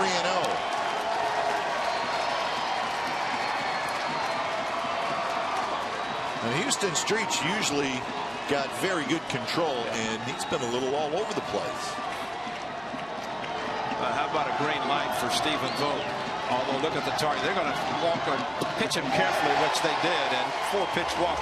That was almost like an intentional or an unintentional intentional walk. You saw Butera on the 3-0. He was not going to give him a chance to do anything.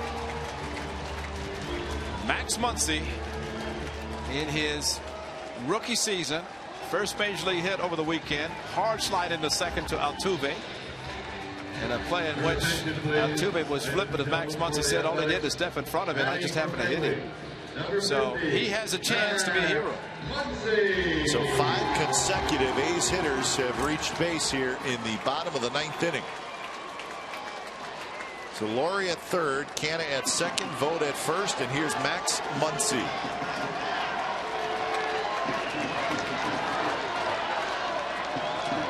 First pitch, Muncy takes a little outside. Muncy is 1 for 6 with a couple of strikeouts so far this year. But has shown a lot of patience, guy. And that's something that Houston Street maybe pitched Stephen Vogt carefully, but with Muncy, his patience could pay off here. Outfield playing, no doubles. Deep. High strike call to Muncy, 1-1 the count. That's really not a bad take. Make him throw a strike, and that can settle down and look for his pitch.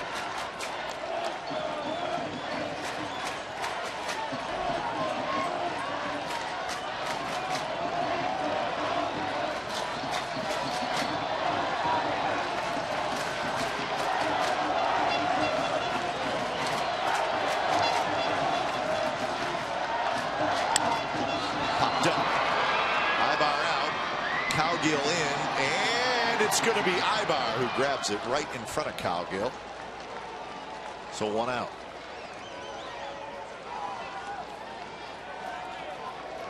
So obviously the runners hold, and now it's Sam Fuld. Well, that's it, sinker away, but instead of driving it, Muncy just got under right there. A little fool down on the front foot, and really, the umpires did a good job of not calling an infield fly rule, because that, although a shortstop caught it, it was not one that you would consider to be an infield fly rule. Top of the order, Fuld, a walk, a ground out, a strikeout, and a ground out. So he's 0 for 3. And this would be a perfect time to break an 0 for 18 stretch for Sam Fuld.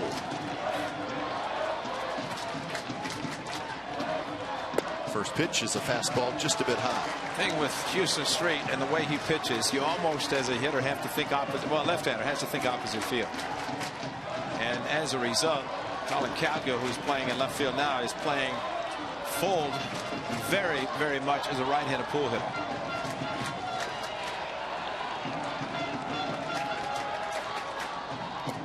Blocked nicely by Butera. So now the count 2-0. That could have been devastating for the Yankees. That's a great block by Butera. Had to move to his right, and a block for sure with the ball in the dirt.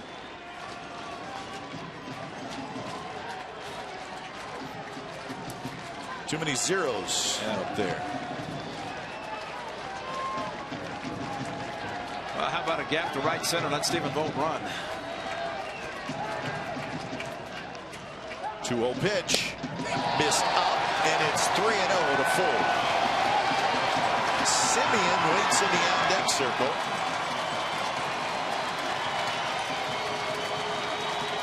So Street has no choice but to throw a strike.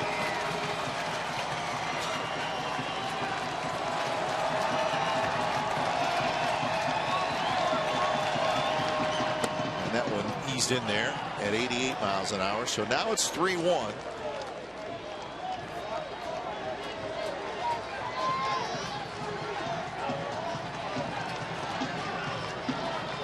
Outfield shades Fuld just a little bit toward left center. That's Trout. Pretty straight up in left field with Cowgill and in right field with Calhoun.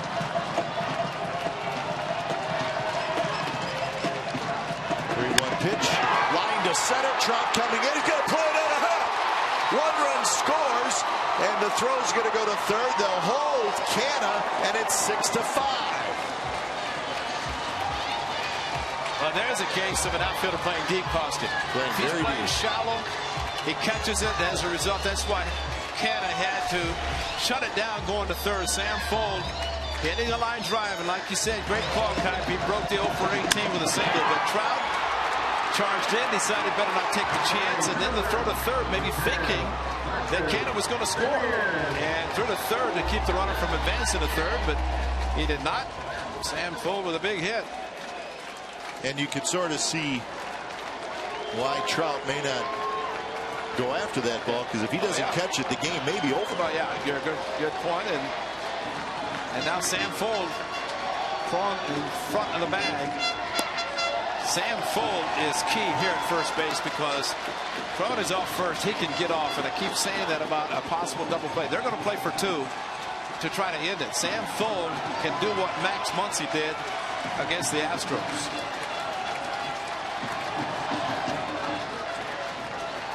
1-0. Simeon waits. 2-0. So again, Street falling behind, and that is just unusual for him. Okay. Keeps saying opposite field is the approach against Houston Street. Right-handed hitter, whether left or right, opposite field. And not try to go out and rake, because he can pull the string, he can change speeds, and a lot of times you get the rollover, but you don't want to get now.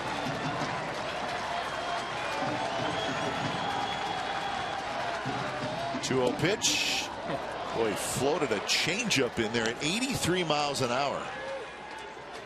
A hanging changeup, and that's what it was.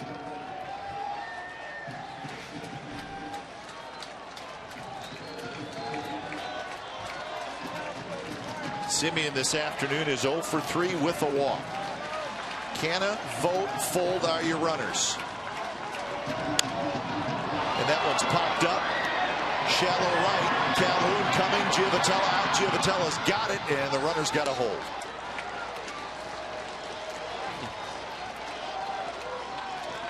Not an easy play for Giavotella. He's looking up right into that bright sunshine, and Calhoun again, Ray, playing very deep. Yeah. So he had a long ways to come in. And that's a slider, and while he did hit the ball to right field, he got under it, as Max Muncy did, going the other direction. And Giavotella caught it, spun through to the plate just in case, but no chance for Mark Canna. So it's up to Ike Davis. Bases loaded, 2 outs. A's down by a run in the bottom of the ninth. This is backyard stuff right here. Wow. Davis 1 for 4. He is the 9th man to bat here in the bottom of the ninth for the A's. First pitch, strike on the outside corner. So Street this time gets ahead. Well, it floated and got the call on the corner. First at bat, Ike Davis hit a ball that Featherston at third knocked down to prevent extra bases. If he does it the same way, maybe one will scoot by him and 2 runs can score. 0-1 pitch. Hit foul left side, and now it's 0-2. Street very deliberate on the mound. He's going to go for a walk. You know, he stayed everything away to everybody. The only question now that he's ahead in the count, would he go inside, try to bring one back and freeze Ike Davis, the left-hander? He's made a couple of good pitches to Ike Davis. And he stayed away. He's just whether to take a chance and try to take one inside and bring it back, or stay outside and go that direction. Gutierrez will tell you they're going to stay outside. Fastball is high. Street missed badly there. So 25 pitches for Houston Street in an inning where Mike Scioscia was hoping he wouldn't have to use them at all. A's trying to win it with a base hit.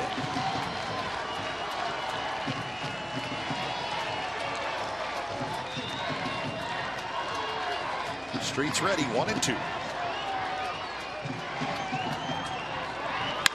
And that one's hit to center. Trout going back, still going back, and Trout leaps, and Trout caught it at the wall, and the ball game is over.